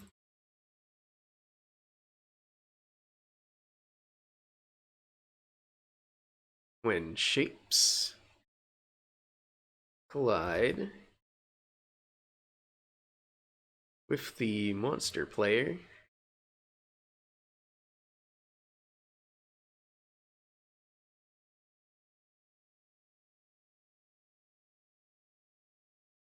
we will add the action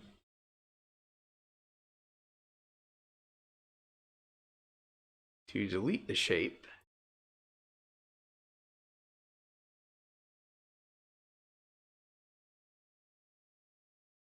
And that is very simple collision. And the product of that is when we touch one of these, it will disappear.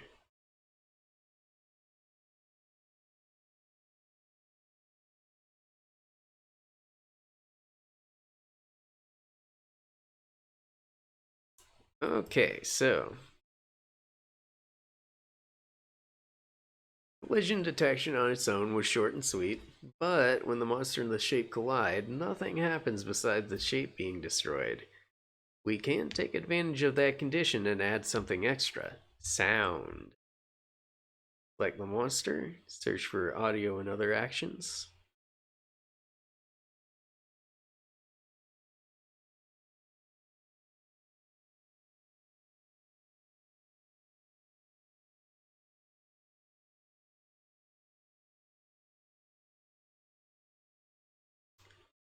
So audio, play a sound. And we will select an audio file from the assets provided. Copy them in the project folder. That is all good.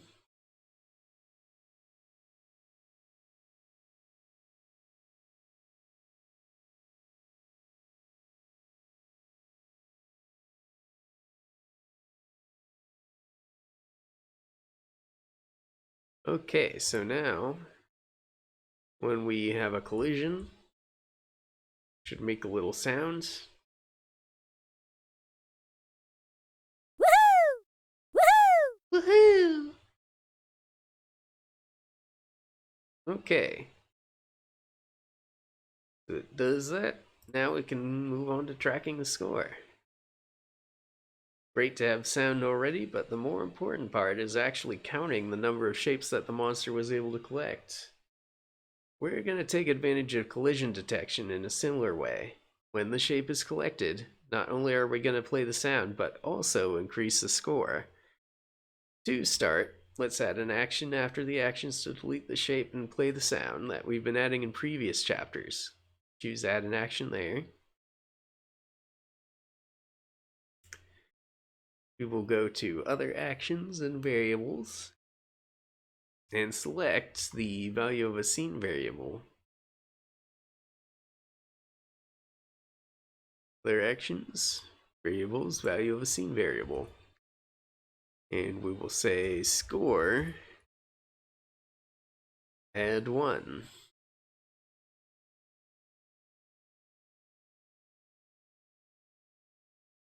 This means that whenever a shape is collected by the monster, the shape will disappear and the player will get 1 point.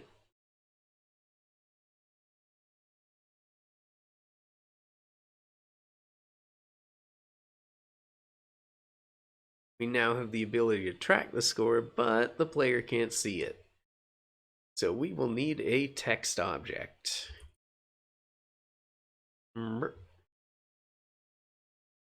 We can close that for now. Add a new object. Text. This will be our score. We will have a size of 30. I will give it a white. No, I'll do the yellow to conform to the tutorial. And we'll have it bold. Score.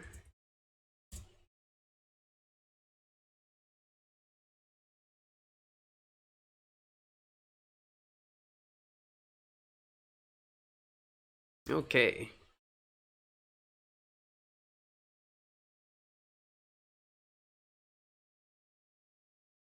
So we go to the Events tab, add an action,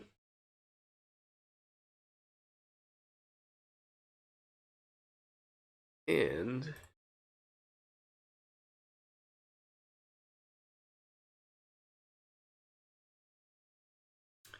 actually I am going to a little score comment.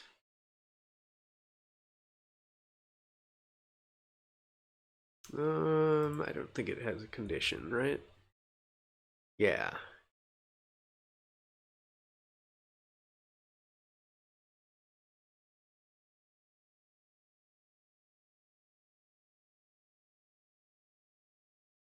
So we modify the text, set it to score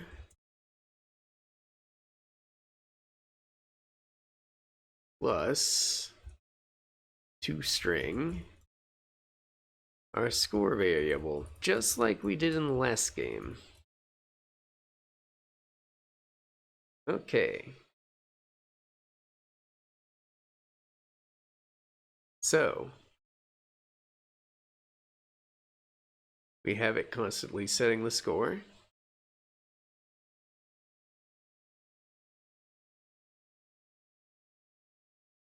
Now, click on Choose and Add an Event. And then, for each object,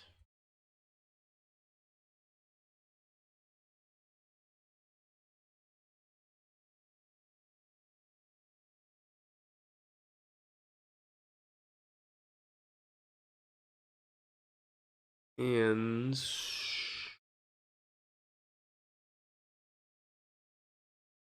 to the name of the object, which in this case will be shapes, for each instance of shapes.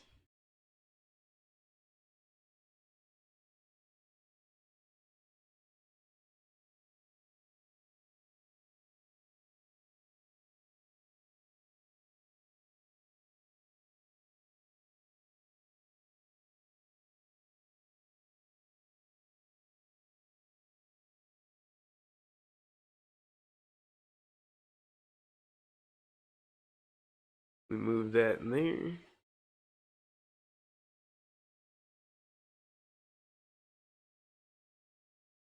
And we drag everything in here.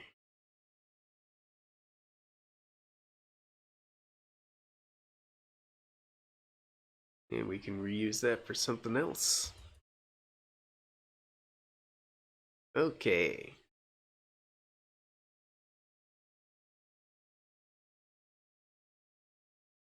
Drag all of them.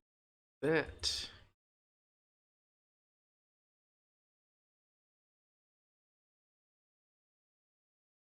And we need to copy this.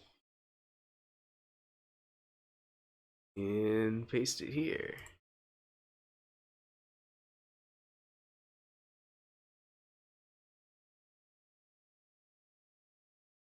Okay, and if we move this over here,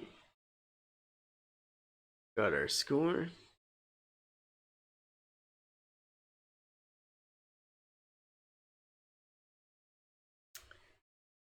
And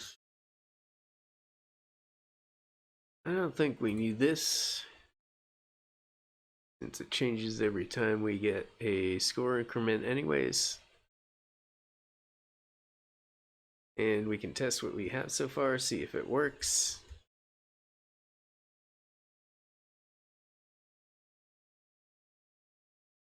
Woohoo! Woohoo! Yep, it's working. Woohoo!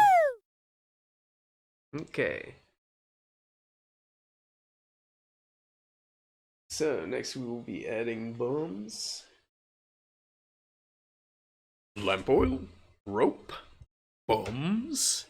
You want it? It's yours, my friend, as long as you have enough rupees.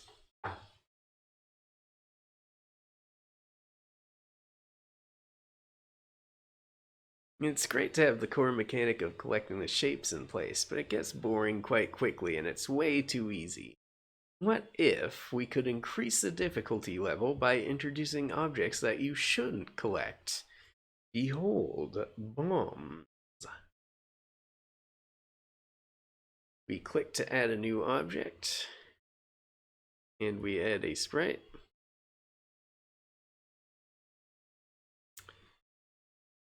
Our object will be named obstacle, with an animation also called obstacle. We will give it the bomb images.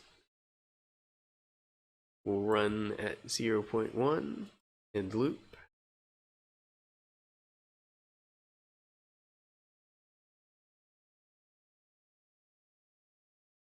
Okay, great. Now we will add a We'll reuse this now that we don't need it. Call it obstacle.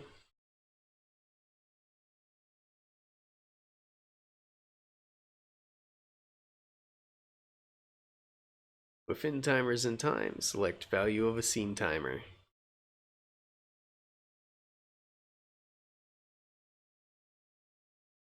In the right panel, enter time in seconds, which will be 5,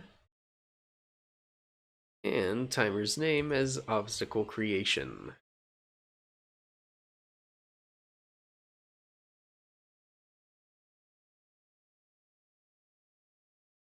Alright, so when the timer obstacle creation is greater than 5 seconds,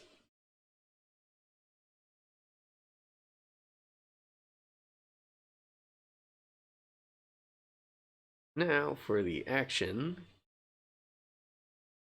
we select the obstacle, say create an object,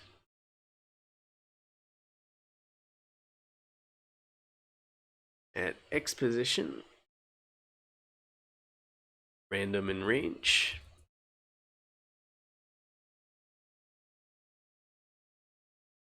-80 and 640 -80,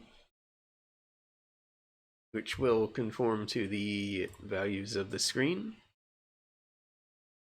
And for our Y position, -100, just like the shapes.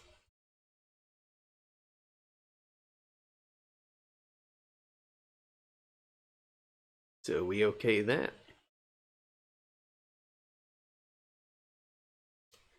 And we start or reset a scene timer.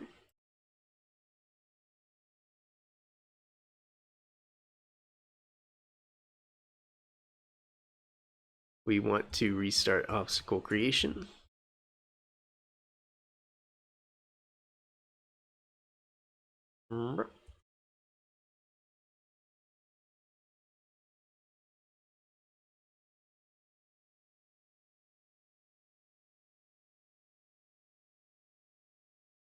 Great.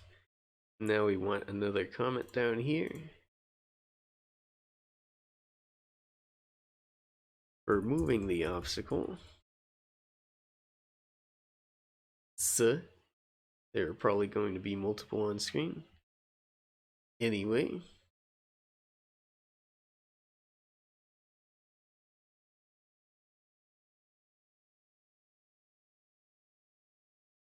Okay, so we want an empty action.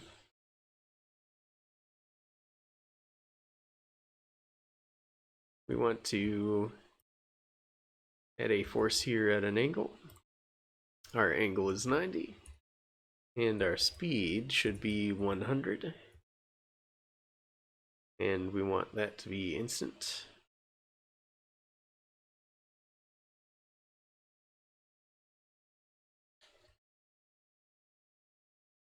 And we modify the Z order in order to make things more readable, because we want the player to be able to see the obstacle before anything else. Because if it were hidden behind a shape, that would be kind of bullshit, would be totally unfair. So we don't want that. So we use a Z order.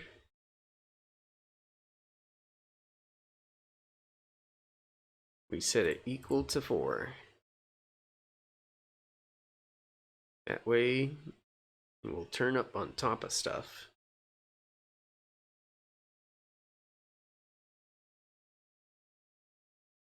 So we should see some bombs.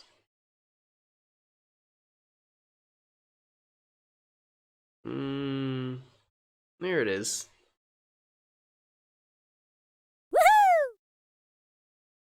So the bomb doesn't do anything quite yet. We haven't implemented collision for it. But it spawns and drops.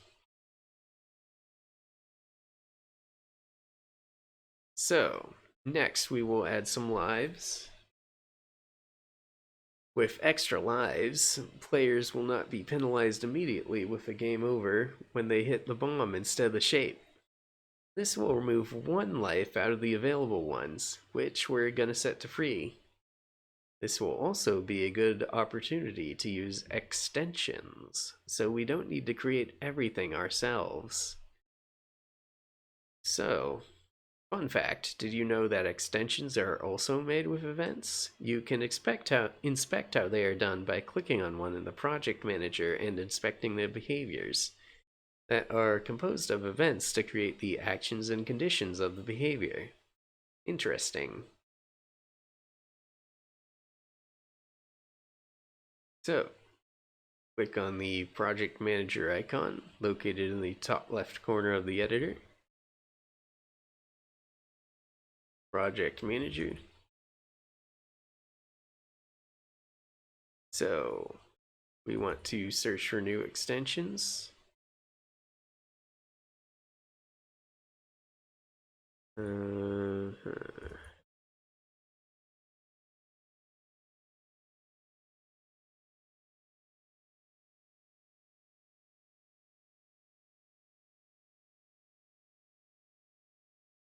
Hmm.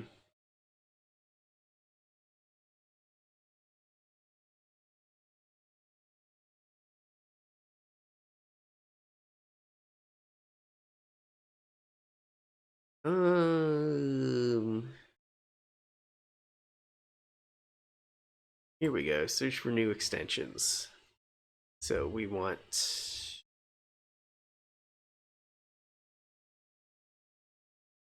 under life. We want health. We can install this in our project.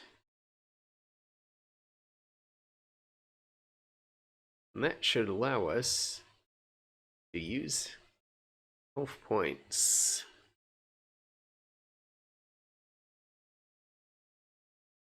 So behaviors can be used to add new features and logic to objects.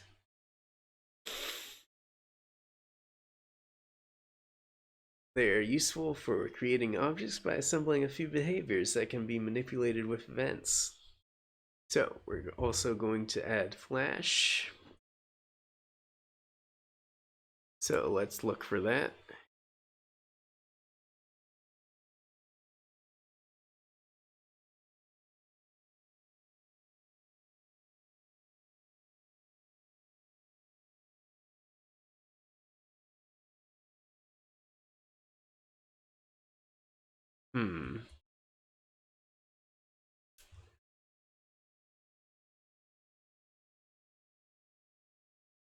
Don't see that.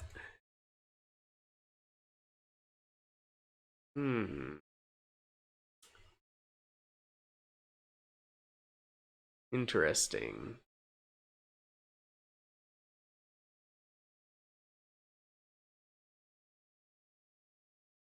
So we click on the monster,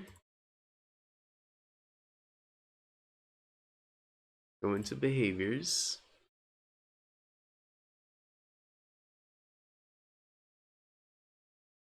So we can add a behavior. And the health behavior.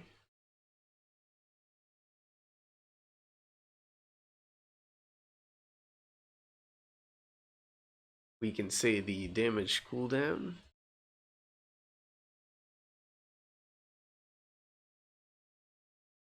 .8.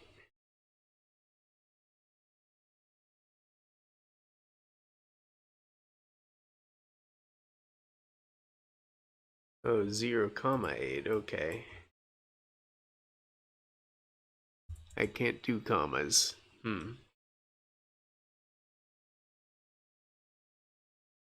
Oh. Health to free. And max health to free.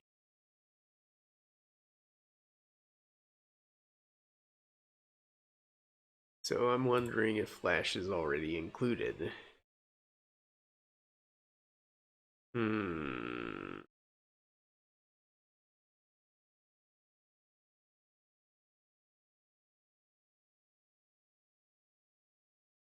I don't know, I don't see it.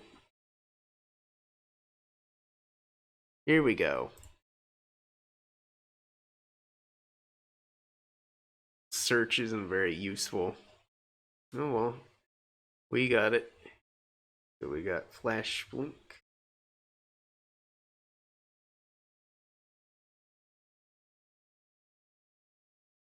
And it's already at 0.1, so that's fine. And we'll save our behaviors.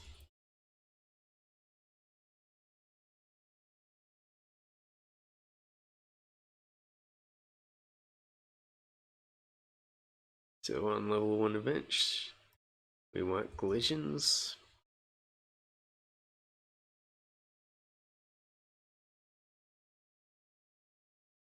So we want to create a for each object. So repeat for each instance of obstacle.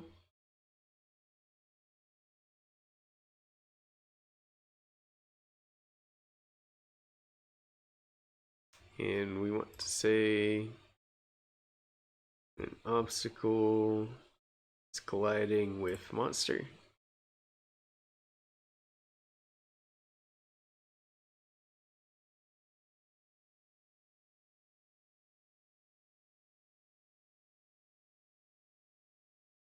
We delete the obstacle.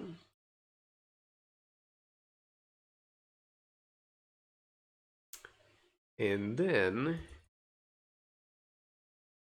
for our monster, we damage it. And it will deal 1 health damage.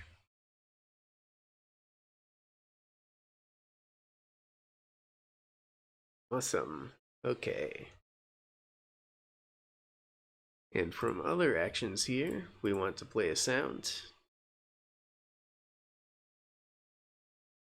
So we say audio, play sound. And we will be using that sound, kill.wav. All those settings will be defaults.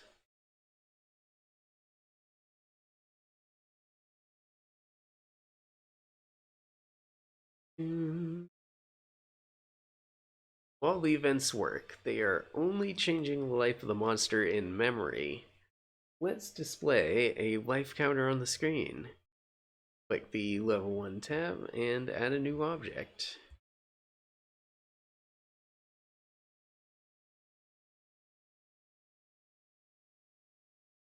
We will make another sprite.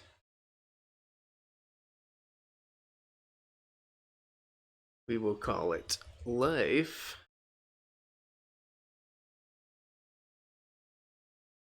We will add an animation, life free, and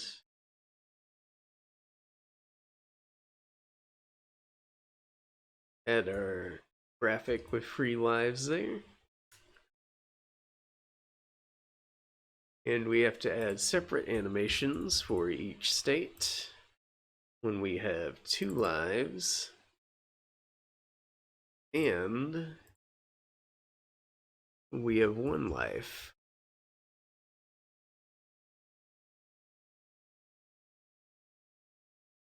So we have all these animations, and we need 1 more for when we have 0 lives.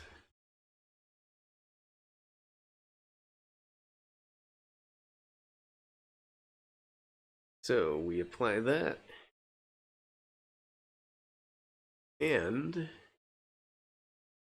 drag this onto the screen. So it's right up there. Okay, next we need to actually animate it and make a game over when it reaches 0.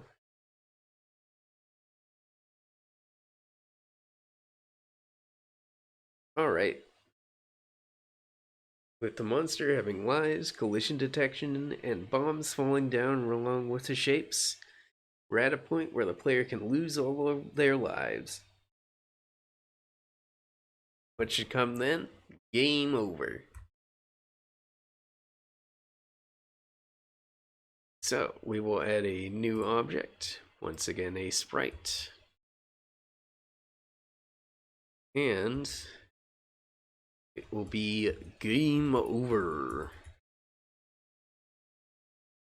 It will use the animation game over.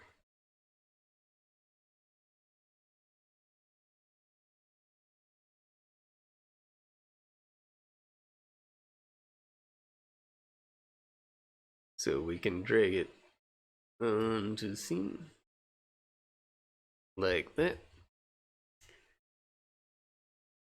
And we will add another sprite, which will be a try again button.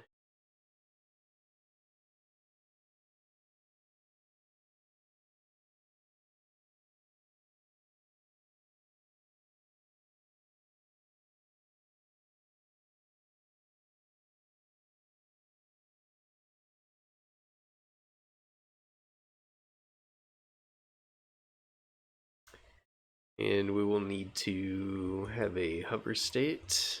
So we'll have this try again normal and an animation that is try again hover.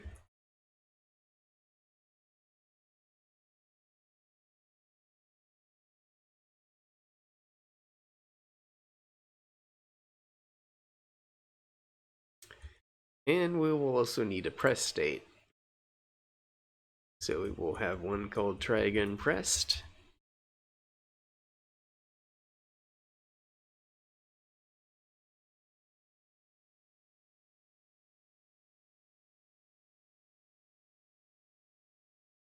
Now we can drag that onto the scene. I'll put it here.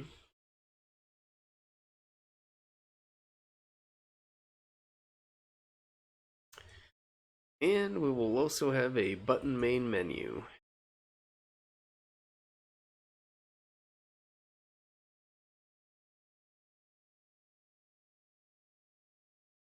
This will have some animations.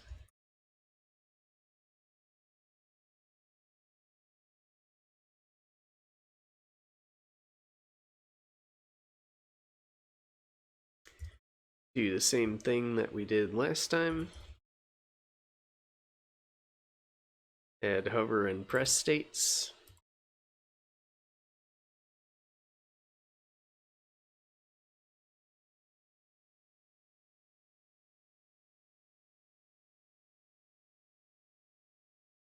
Lovely.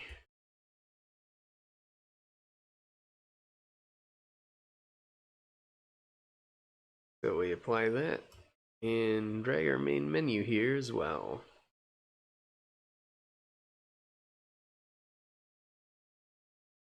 So we want to add a second animation to our monster. It will be monster dead. It will use the dead monster sprite.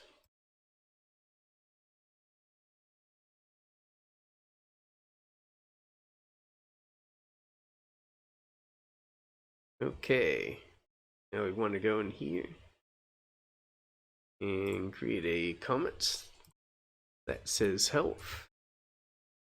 So we know everything below here is health related.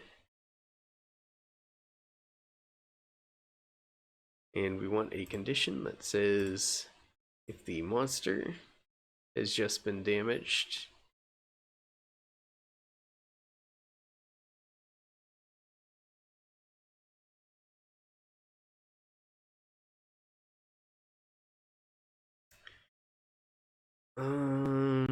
okay. We want to go to life.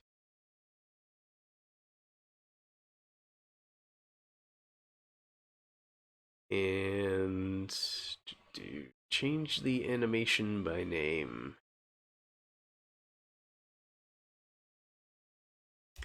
And it should be life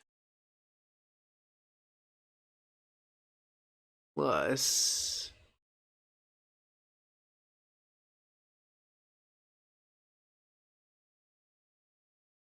conversion number to text, expression to be converted to text.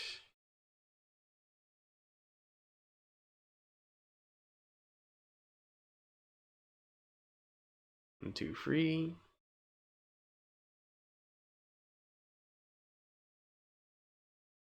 Elf.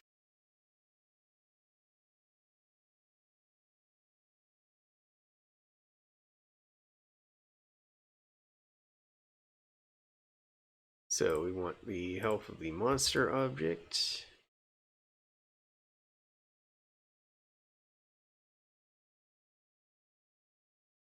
Monster health.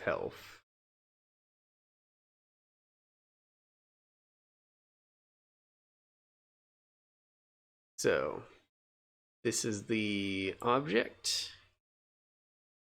This calls the behavior health of the monster. And this is a call to the actual health of the monster. So this first one is just the behavior. The second one is the actual health. And the double colons means that a method is being called. In other words, sort of a instruction that's stored within the health behavior that says, hey, get the actual health value.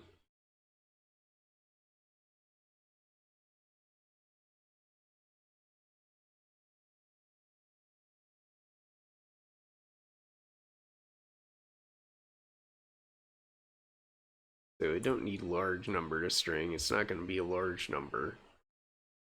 But that does give us the attribute that we needed there.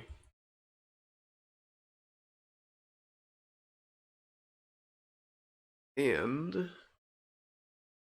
we want the monster to flash for 1.5 seconds. 1.5. There we go. So back to monster, look for flash, just did that. Under the health comment, add one more condition.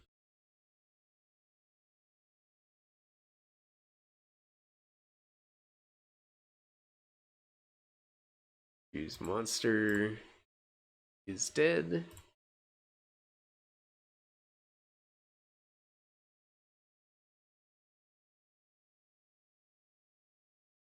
And we want the life animation.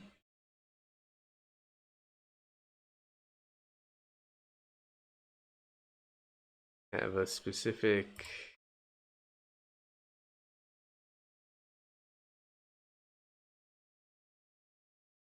setting to life 0 because we no longer have a life.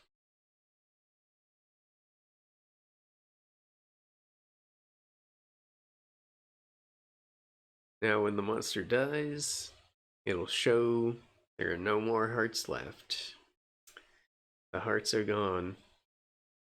No bringing them back. So we will have another action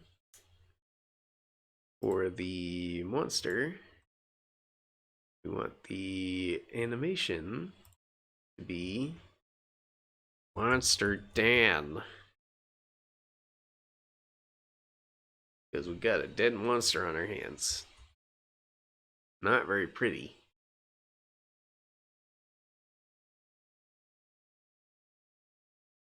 Now, we delete the shapes group.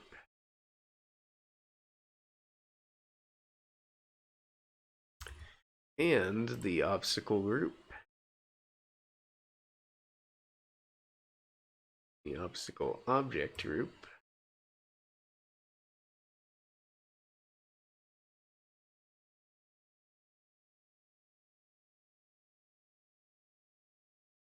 And we show the game over object. And we try again, object. and the main menu object.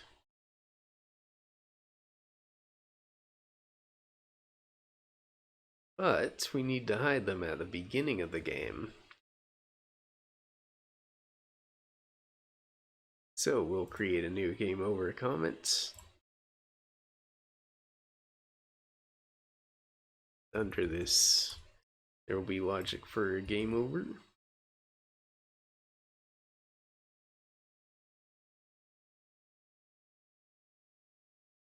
And at the beginning of the scene, we want to hide all those objects.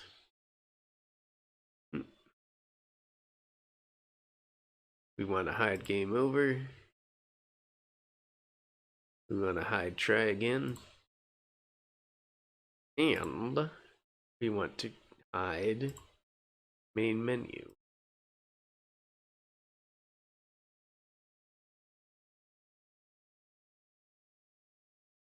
This way, when you launch the game and lose all your lives, the hearts will be almost fully transparent, shapes and bombs will disappear, monsters' animation will change to the dead one, and the game over message will be showed along with the home and try again buttons.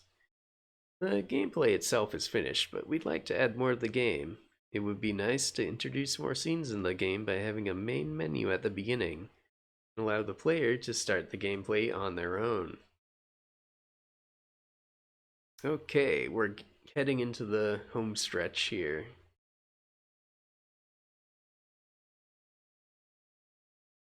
To make the gaming experience complete, we should be able to have at least main menu and gameplay screens. If you can make more than one scene, then having separate ones for settings, credits, or anything else shouldn't be a problem. Let's create a separate main menu scene then. Click on the project manager, add a new scene.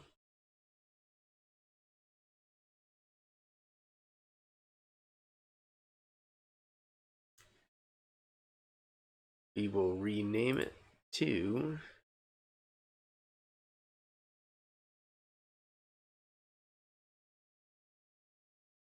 main menu.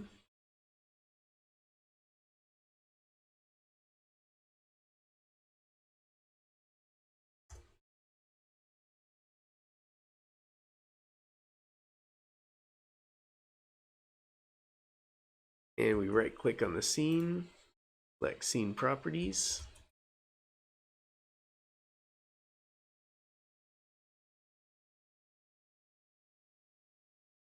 We'll change our color to that.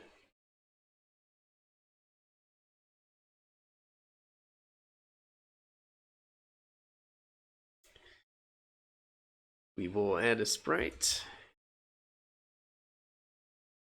And we call it game title. Game title.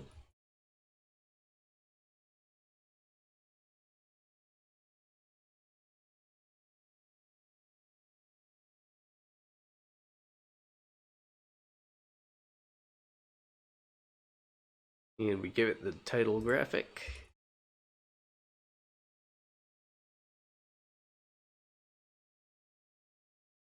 And under behaviors,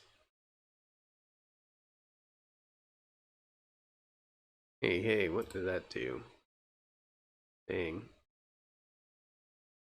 Here we go. Okay. I'm gonna search for new behaviors.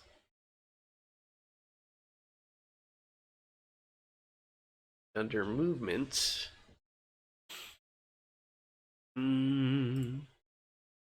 sine or ellipsis movement.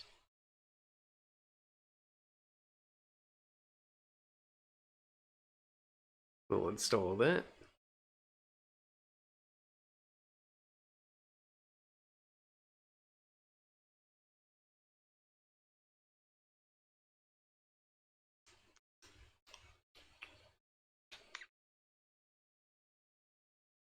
Where is it? Here we go. We have sine movement. And we want it to be 20 amplitude on X, 10 amplitude on Y, and 60 speed. So you don't really need to know what these are. They're sort of things that you can kind of mess with on your own to figure out what they do. But like a sine is just like a wave that goes like if you've seen a heart monitor, it's sort of like that, except it's like a very even curve.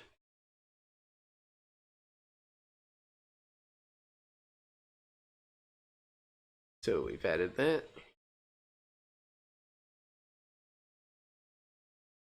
Now we add the start button.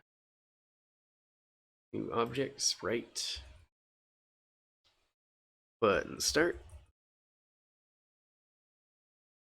Has an animation called start normal.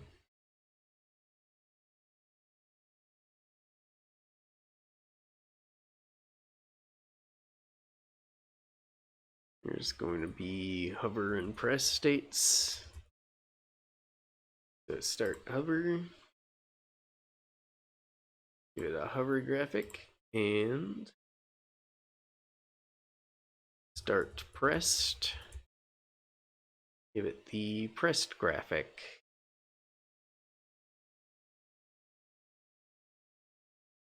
Okay. Add another two animations with their respective images. Start hover and start press, like we did. Drag the title on the scene. Do the same with the button. There's the title there. And the button will go there.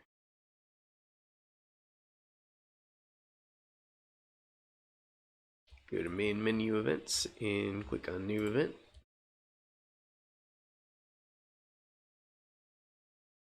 So we will say other conditions.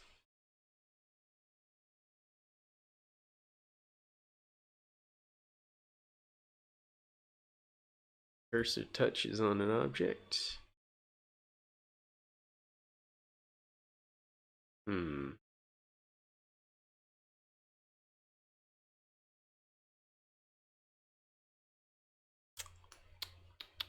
Where would that be?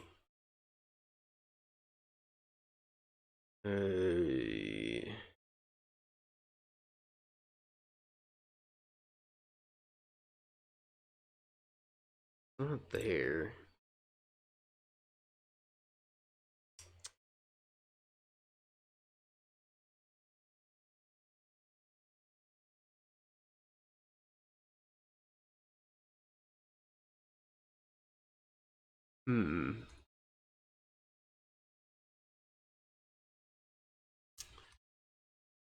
Huh.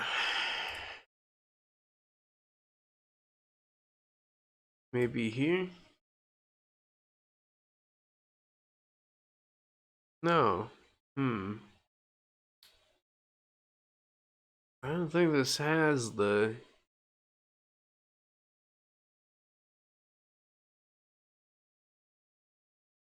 condition that I'm looking for.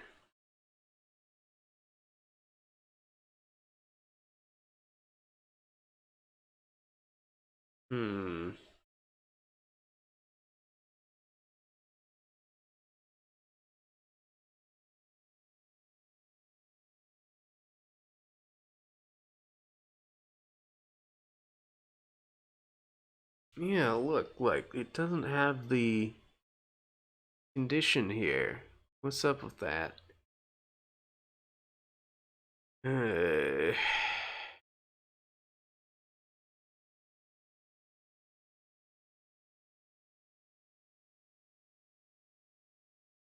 Just open all these and look for it.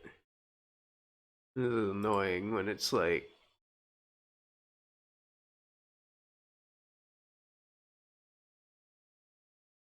when the guide's totally wrong or out of date.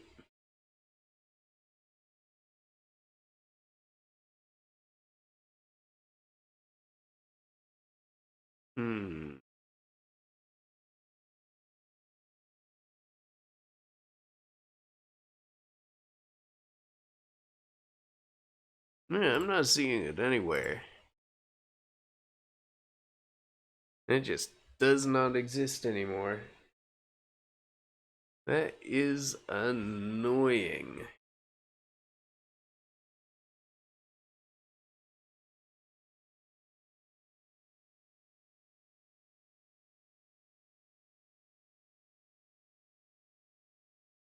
So I guess we can kind of simulate it.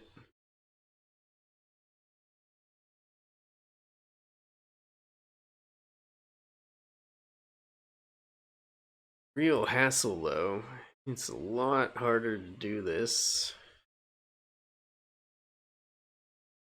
But, greater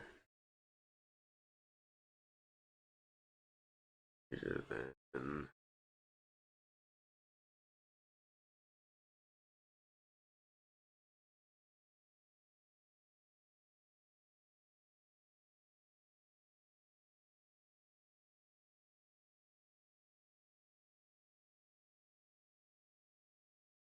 Name of the point.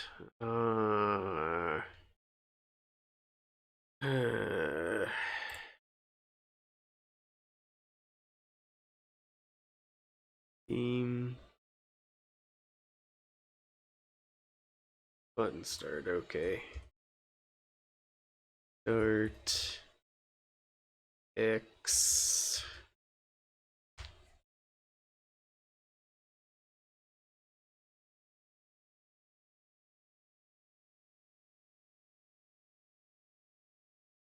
And also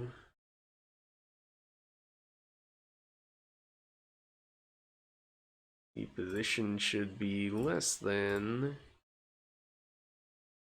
button start X plus start size.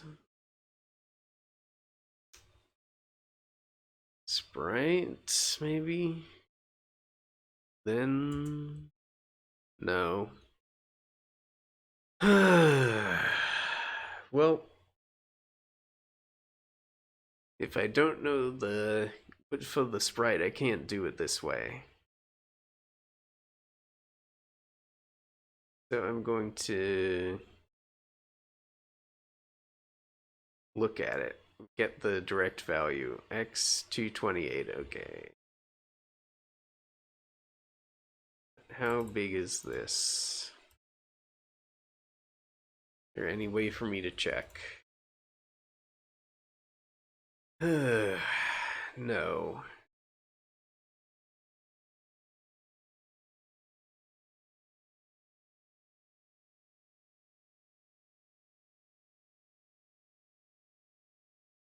Okay.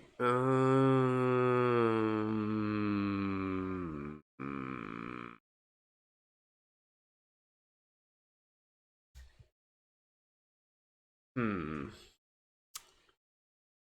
I would need to check the image size, because I don't see any other way to do it here. Need to check this manually using my folders. So I go into documents, look for the folder I'm using, GDevelop resources, geometry monster sources. And what size are these? If I open it in pretty much anything, I should be able to check it. How about Earth and View? So it's 905 by 905.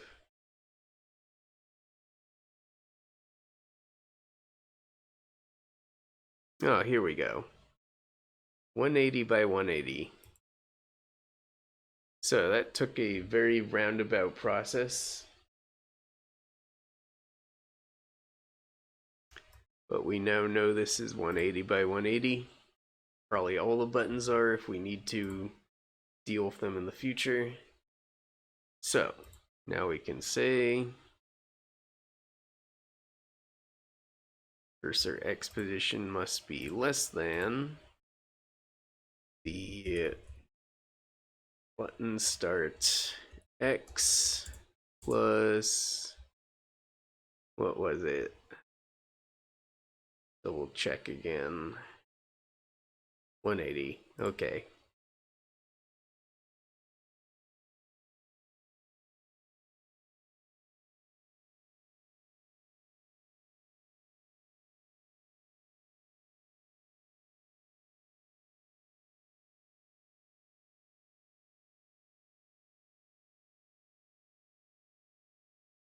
And the cursor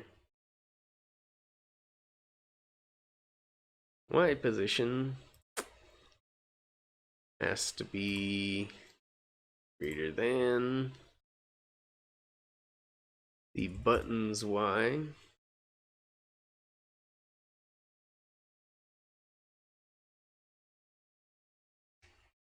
and less than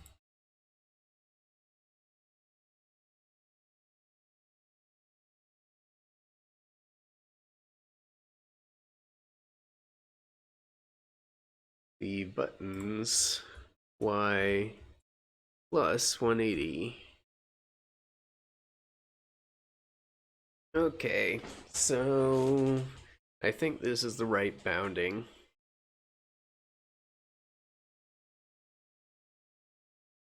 But I want to check something quick because it can't be true that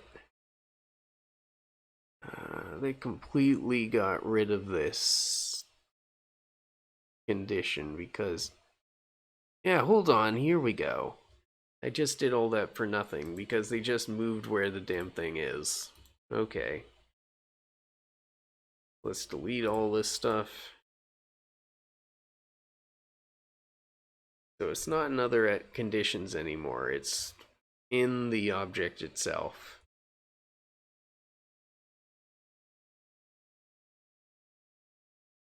So apparently it used to be in other conditions, but now it's in objects.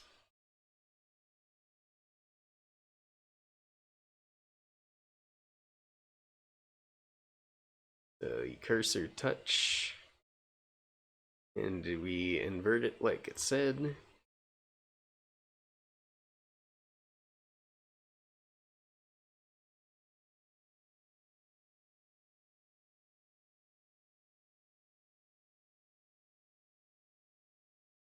And we change the animation to start normal.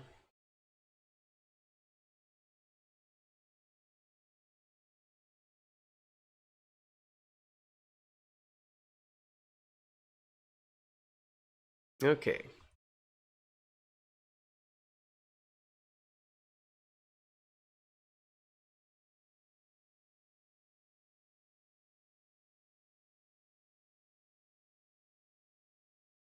So now we want the opposite.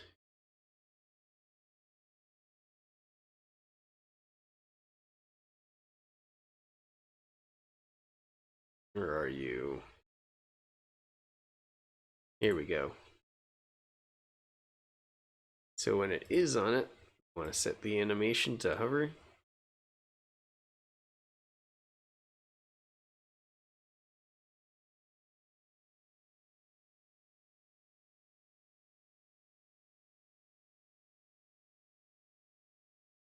Oh wait, no. We want start hover. Here we go. Okay.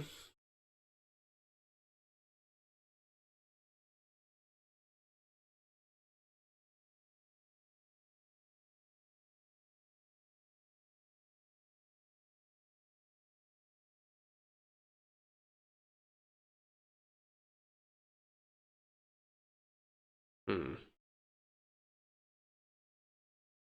Hmm.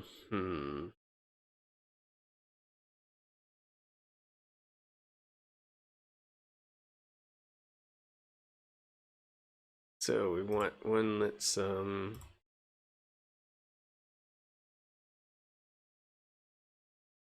mouse button pressed left and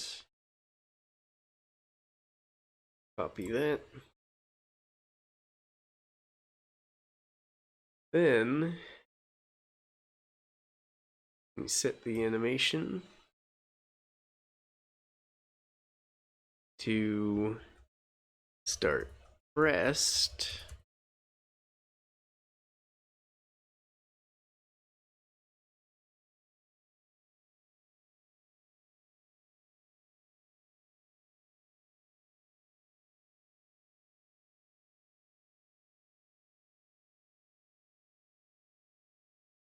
Wait. This is confusing. What do they want me to do?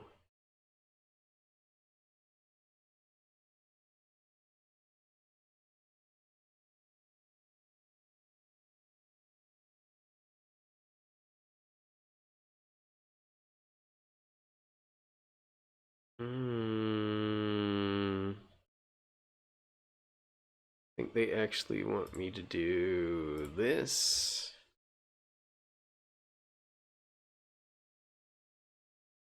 And instead of that,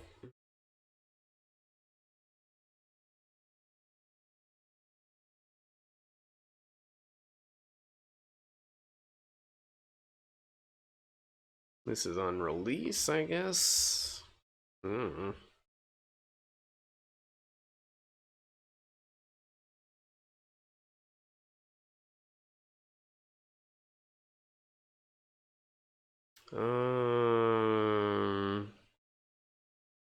Oh, never mind.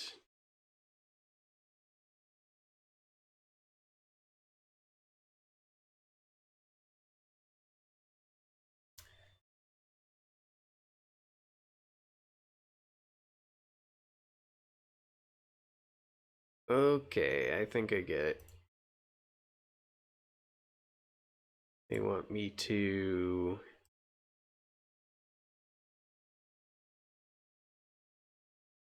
do that and have another.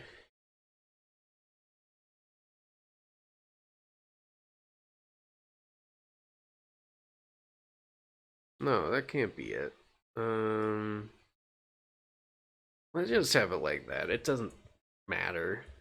So we want to change the scene to level 1.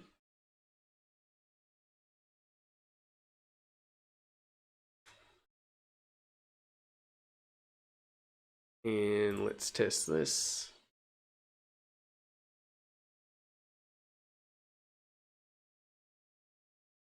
Little off center, but that doesn't matter. And it has the behavior we want, so that's good. Okay. So we go back to level 1 events. And we add a condition.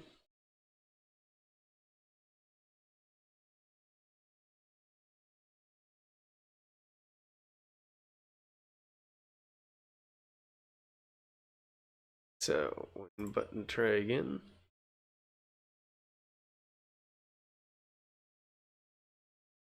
Cursor is on it.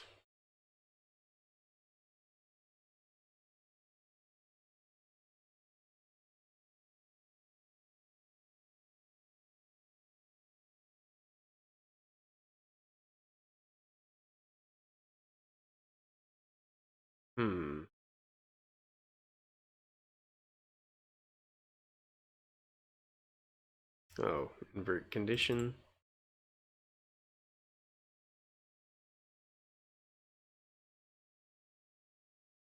And give it the normal animation.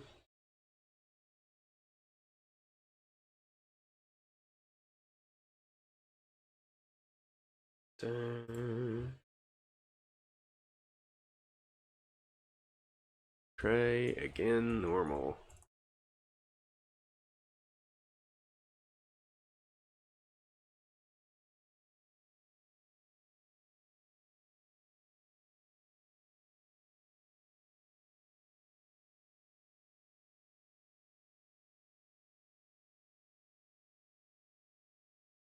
And we do the same stuff that we did in the last scene.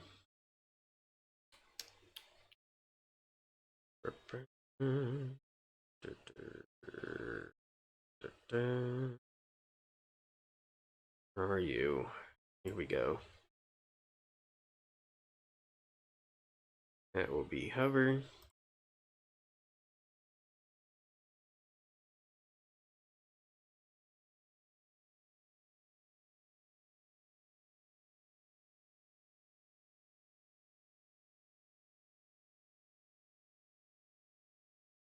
Try again, hover.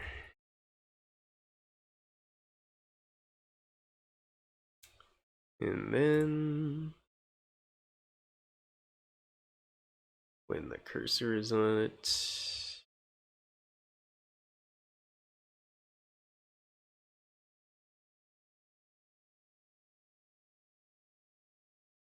and the mouse is pressed,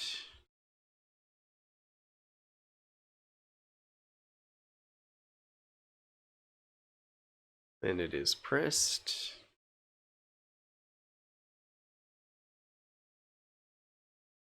try again, pressed,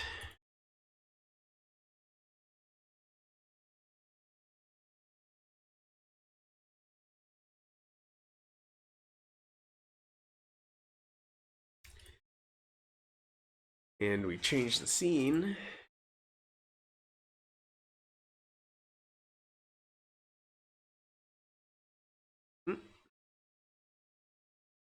to level 1.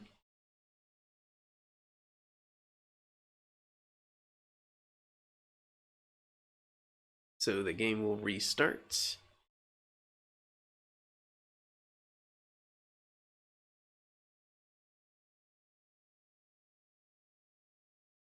And now we will add functionality to the main menu button as well.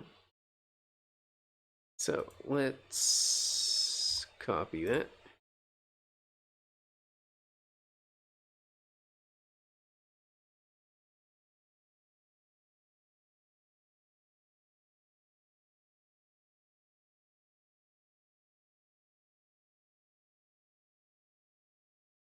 Instead of doing all these all over again, we will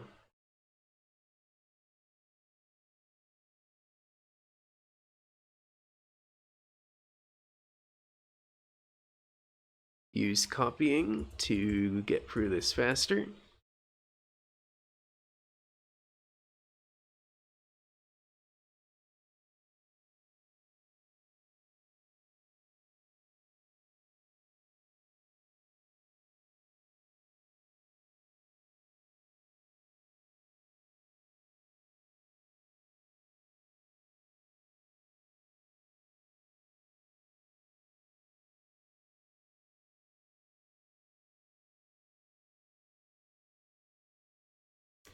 We have to make sure to modify everything, because otherwise it will try to do this stuff on the other button, and we don't want that.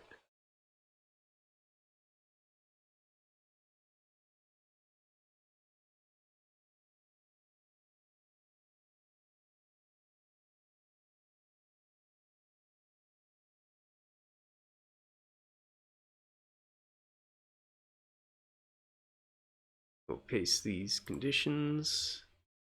That doubled it. Just deleted all of them. That is not what I wanted to do.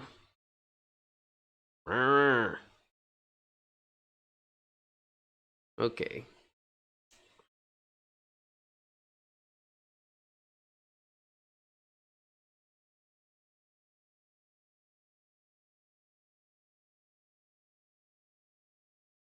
Main menu. And the touch button is down.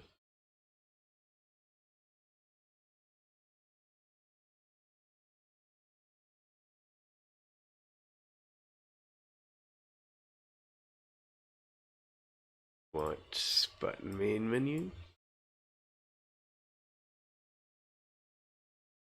to have the main menu pressed animation. And instead of changing the scene to level 1, we want to change it to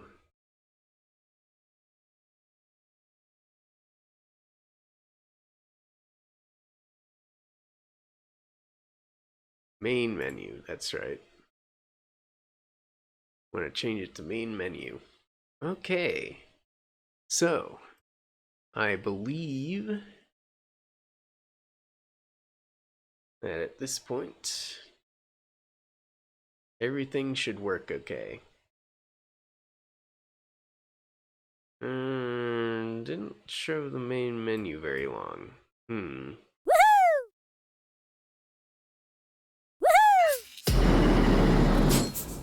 Let's try to explode ourselves, see what happens.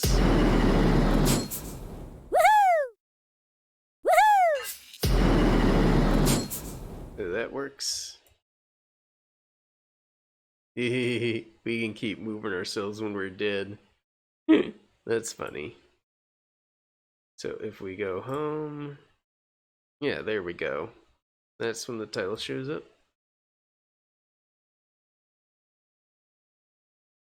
And let's try again.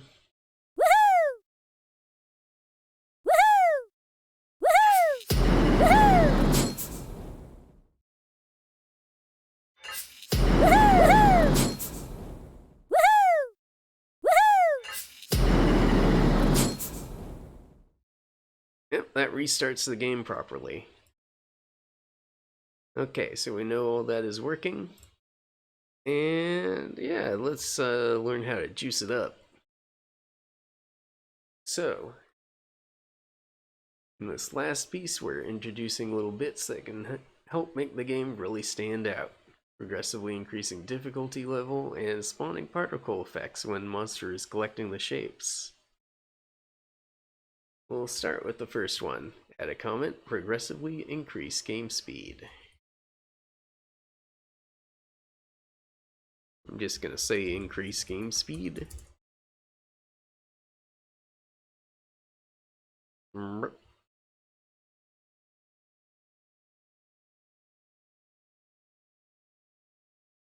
We want a value of the scene variable.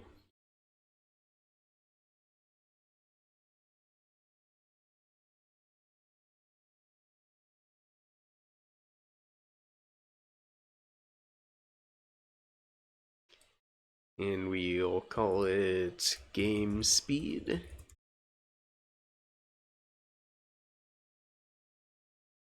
To have 7 times, what is that? Time delta. So the time elapsed since the last frame rendered on the screen. A lot of game engines will use delta in different forms. Delta is just a change from a prior value. In this case, as it says, it's the time elapsed since the last frame rendered on screen.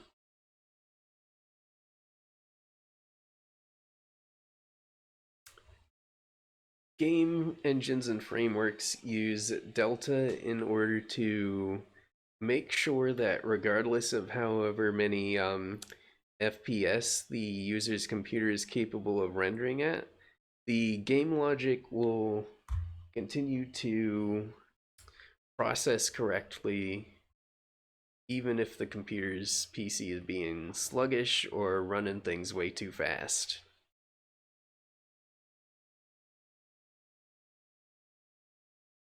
So, next, right below shapes,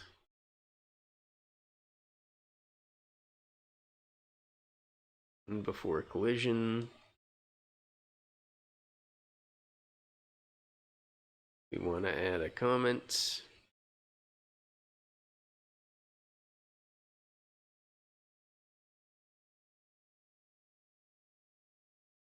Move shape via game speed.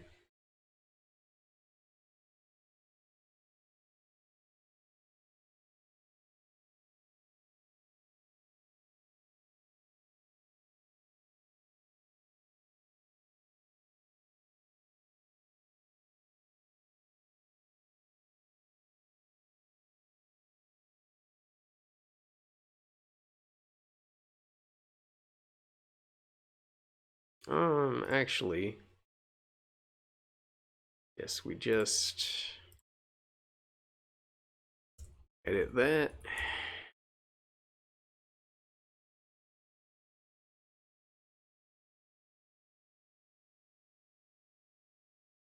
So instead of that, we can have it use the variable game speed.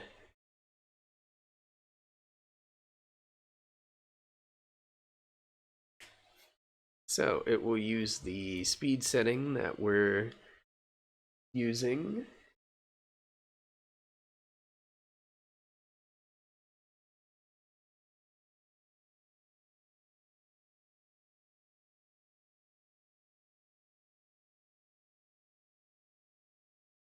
The obstacles will also be affected.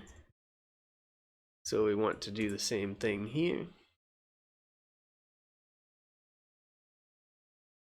Variable game speed. Perfect.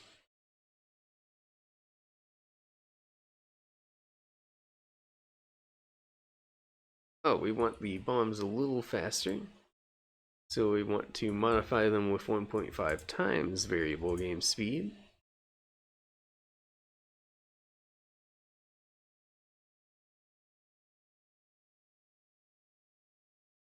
So we can test this out now and see how fast this makes it. As you can see, it starts on the slow side, but it's starting to pick up steam.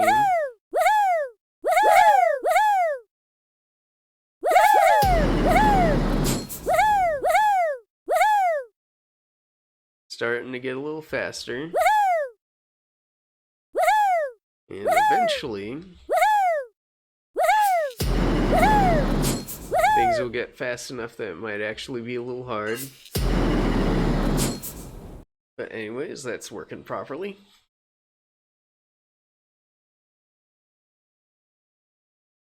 So, now onto the particles. Click on Add New Object in the right panel.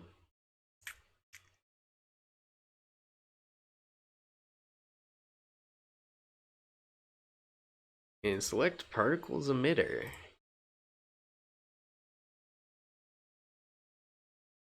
Those emitters will spawn small shapes as particles after the monster collects it. Object's name will be Shape 1 Explosion.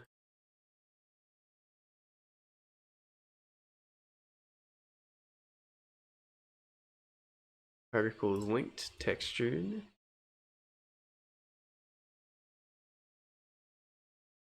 We will select the Geometry 1 image. Particles start width will be 20. Particles start height will also be 20. Particles start color will be white with 255 opacity. The end color will also be white, also with 255 opacity.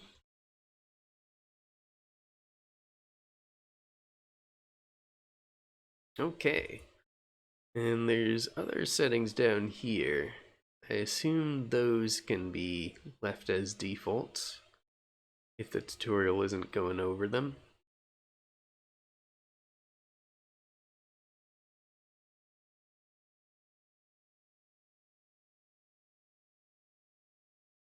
Oh, it goes down here. So we want to delete one out of particles. Max particles will be 10. Number of particles, 5.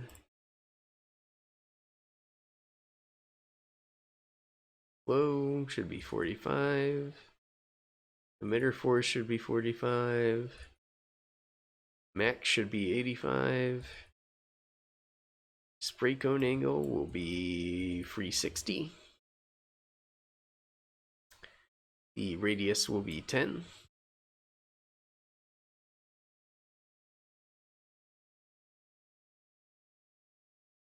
Gravity 0. Friction 2. Lifetime 0.5. Max 1.5. Start size 100 and size 80. Rotation speed 0 to 40. Okay. We will apply all that.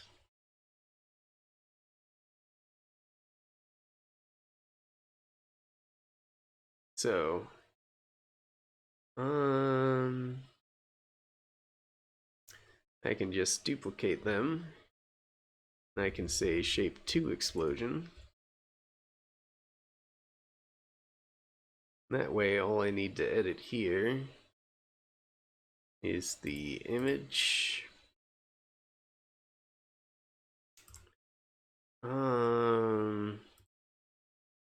How do I select something I already got? Here we go. So I want geometry 2. And pretty much everything else can be the same.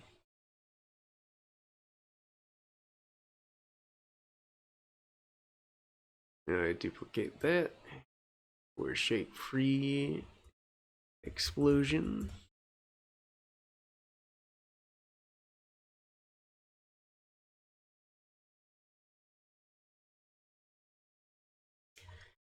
And I want geometry free here. Duplicate one last time. For a shape 4 explosion.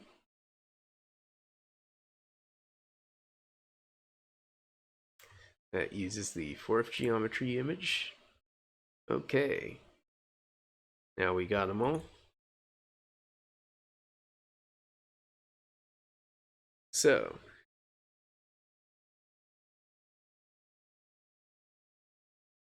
now we will create a subcomment that has subconditions.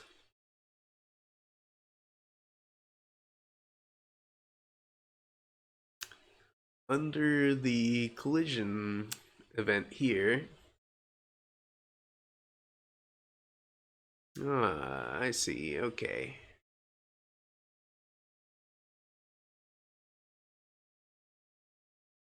Let's go here. Bring shapes as in collision with.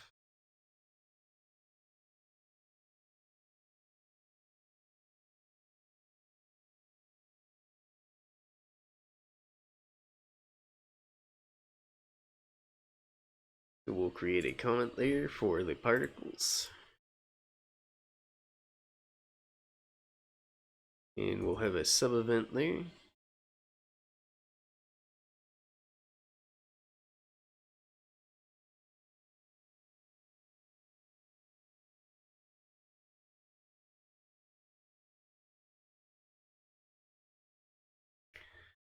So shape 1 of objects.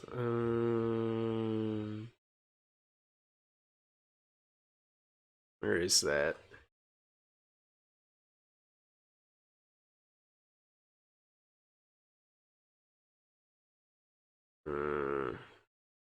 Here we go. Number of objects not equal to 0.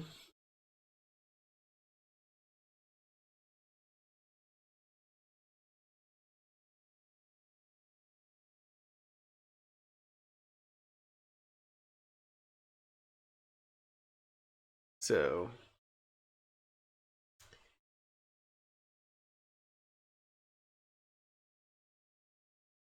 shape 1 explosion. Create an object.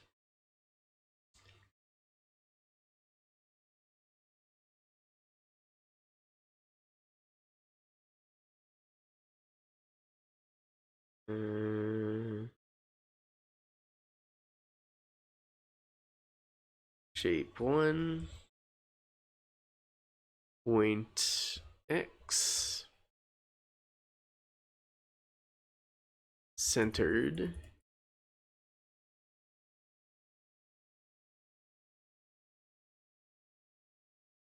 and we're going to do the same thing with point Y centered.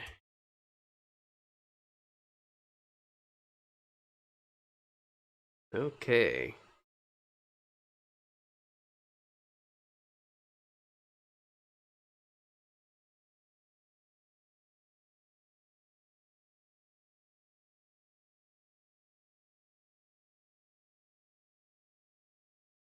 So then we go to shape 1 explosion again.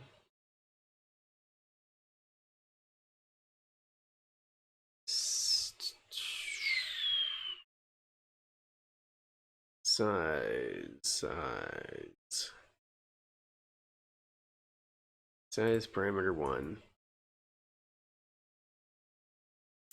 equals shape 1 width.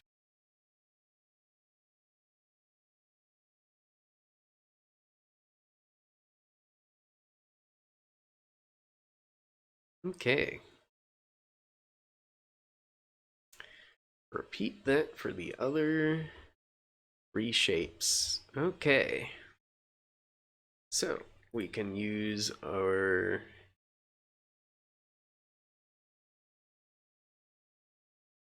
ability to copy and paste here.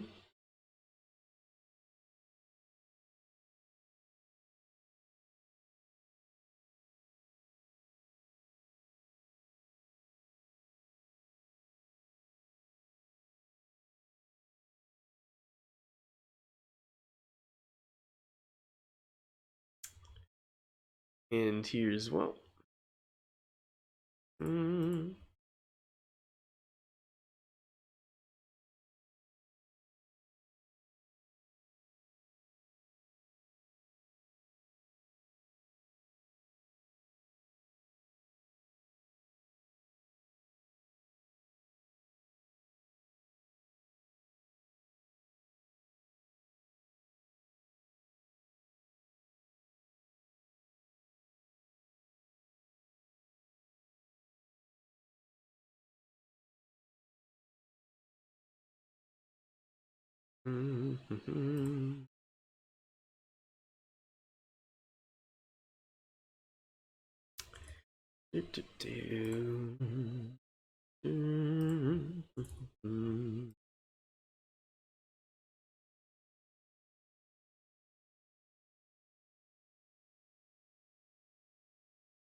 Shape 4.x, shape 4.y.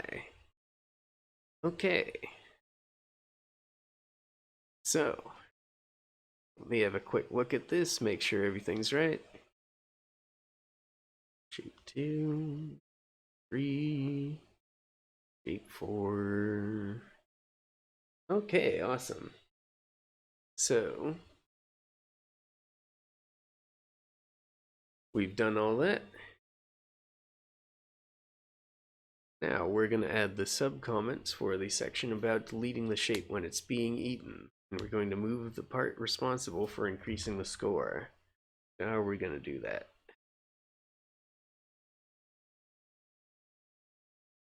Add a comment down here.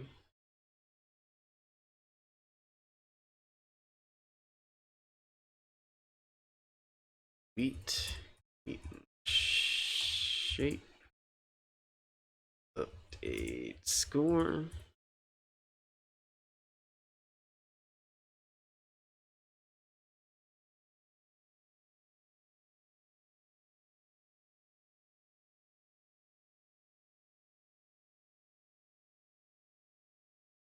Okay, now we just move everything down to new sub event.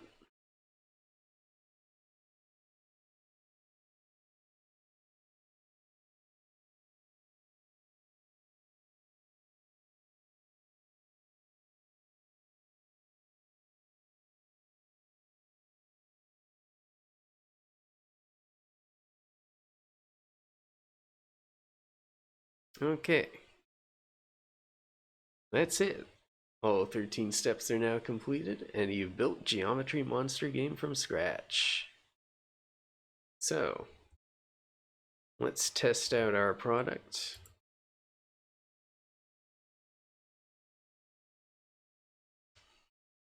It always starts here. I wonder, let me check something. Yeah, what if we...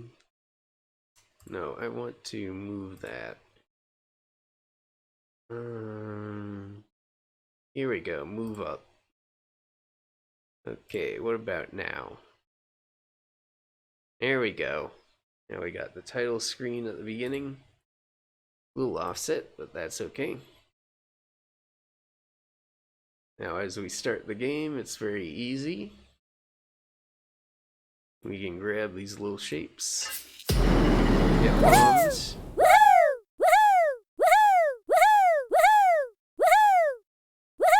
Grabbing the shapes generates particles.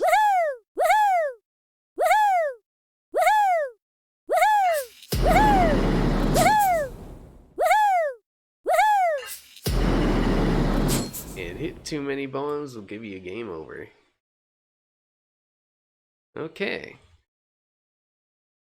So, this one took a little while, but we got through it okay. Had a little confusion with the tutorial at a couple of points, but nothing we weren't able to get through. And yeah, so my closing thoughts on GDevelop. It reminds me a lot, I said this before, of Multimedia Fusion. The similar game creation engine that used to be known as a Click Team Fusion a long time ago. So it's pretty easy to make stuff with this, but there are some weird quirks inherent with a system like this, mostly in that a project can get incredibly messy with all of the events you need to track. So it's not fantastic for really big projects, but if you wanted to prototype something, see how it would go, I think it could be okay. There are a lot of assumptions it makes with the behaviors that you load onto objects, but you can hard code a lot of stuff too. No, this is not using JavaScript as far as I can tell. It uses a sort of proprietary semi-scripting language for expressions, but it is almost entirely a visual editor. Sort of like as it was saying, Multimedia Fusion. So it doesn't really have a scripting language of its own. It's sort of a visual representation of what a scripting language would give you under a sort of event-driven system.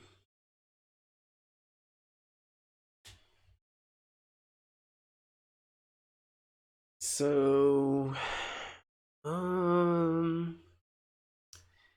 it's always hard to give a really general review of an engine like this because you never know how it will fall apart when you're on a really large project.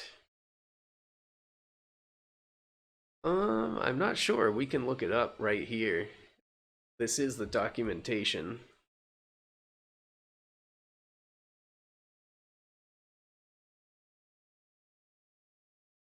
So we can look into it.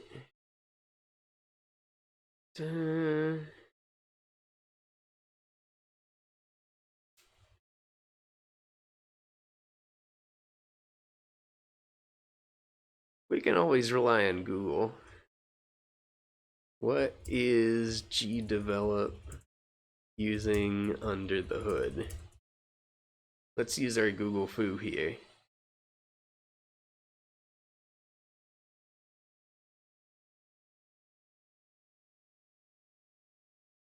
Um,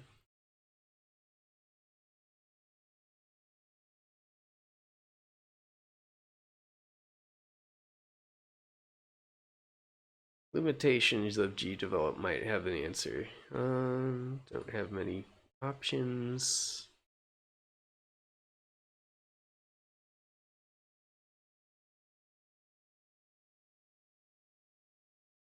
Hmm.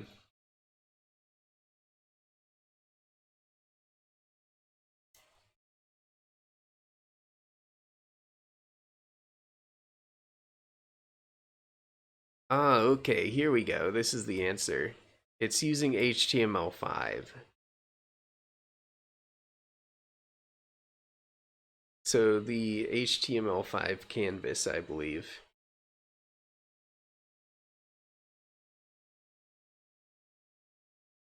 Which does have some pretty... is a lot better than it used to be, but it does still have some limitations to it. So yeah, I expect they're using HTML5 and JavaScript.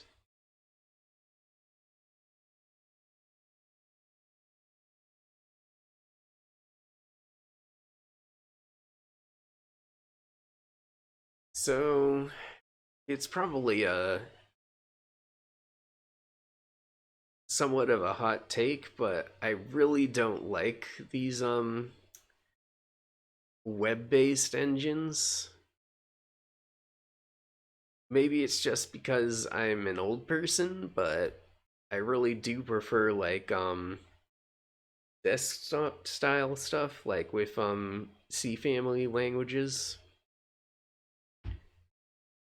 I don't know. I think they've come a long way, but HTML5 Canvas does still have a lot of limitations and runs into problems working on problems with how it performs on systems that should run these things really well.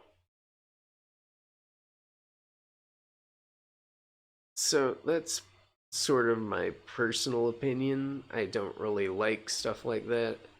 It's part of why I was very turned off. Like, I think it was like 5 years ago now when I heard that RPG Maker MV would be moving to this same sort of deal, like a Canvas app with JavaScript.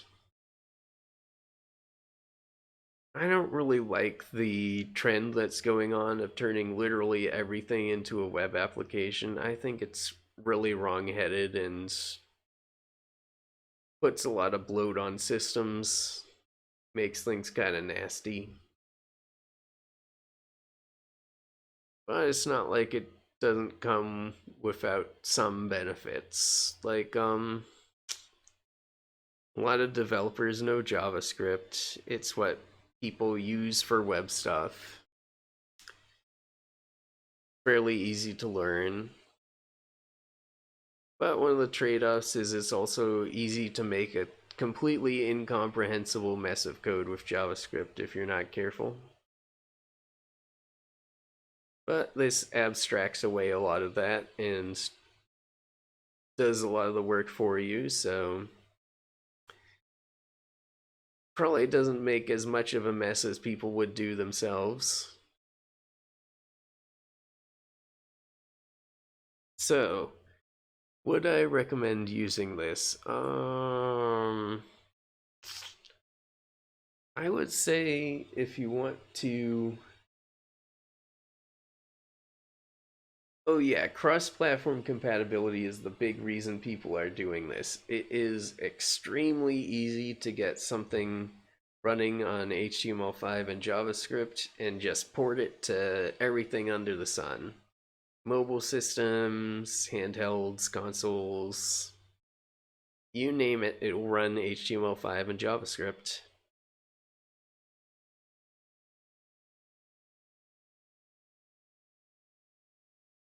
But yeah, that technology is getting better. It's getting better every day. Maybe one day it'll feel as good as systems programming languages like C family do.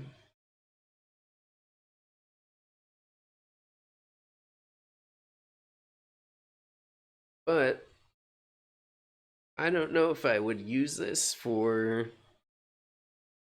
things beyond teaching. It's sort of like Click Team Fusion in that it would be very good for teaching people the fundamentals of game design or for simple prototypes. I can imagine that a large project in this would get extremely messy very quickly. So I don't know if I would use it for very serious projects. But I'm sure people have, and they've probably made good stuff with it. I don't know. Okay, so that was Let's Make Games in GDevelop. So, next week, I'll be doing another one of these, and I'm hoping to cover something that doesn't have a visual editor like the engines and frameworks I've covered have. I've got a few ideas, and I'm open to any specific suggestions. So if you do have suggestions, feel free to message me. You will probably best be able to reach me on my Twitter, which is at NVNoemiStream. So that will be it for tonight. Thank you all for watching, and it's been gay.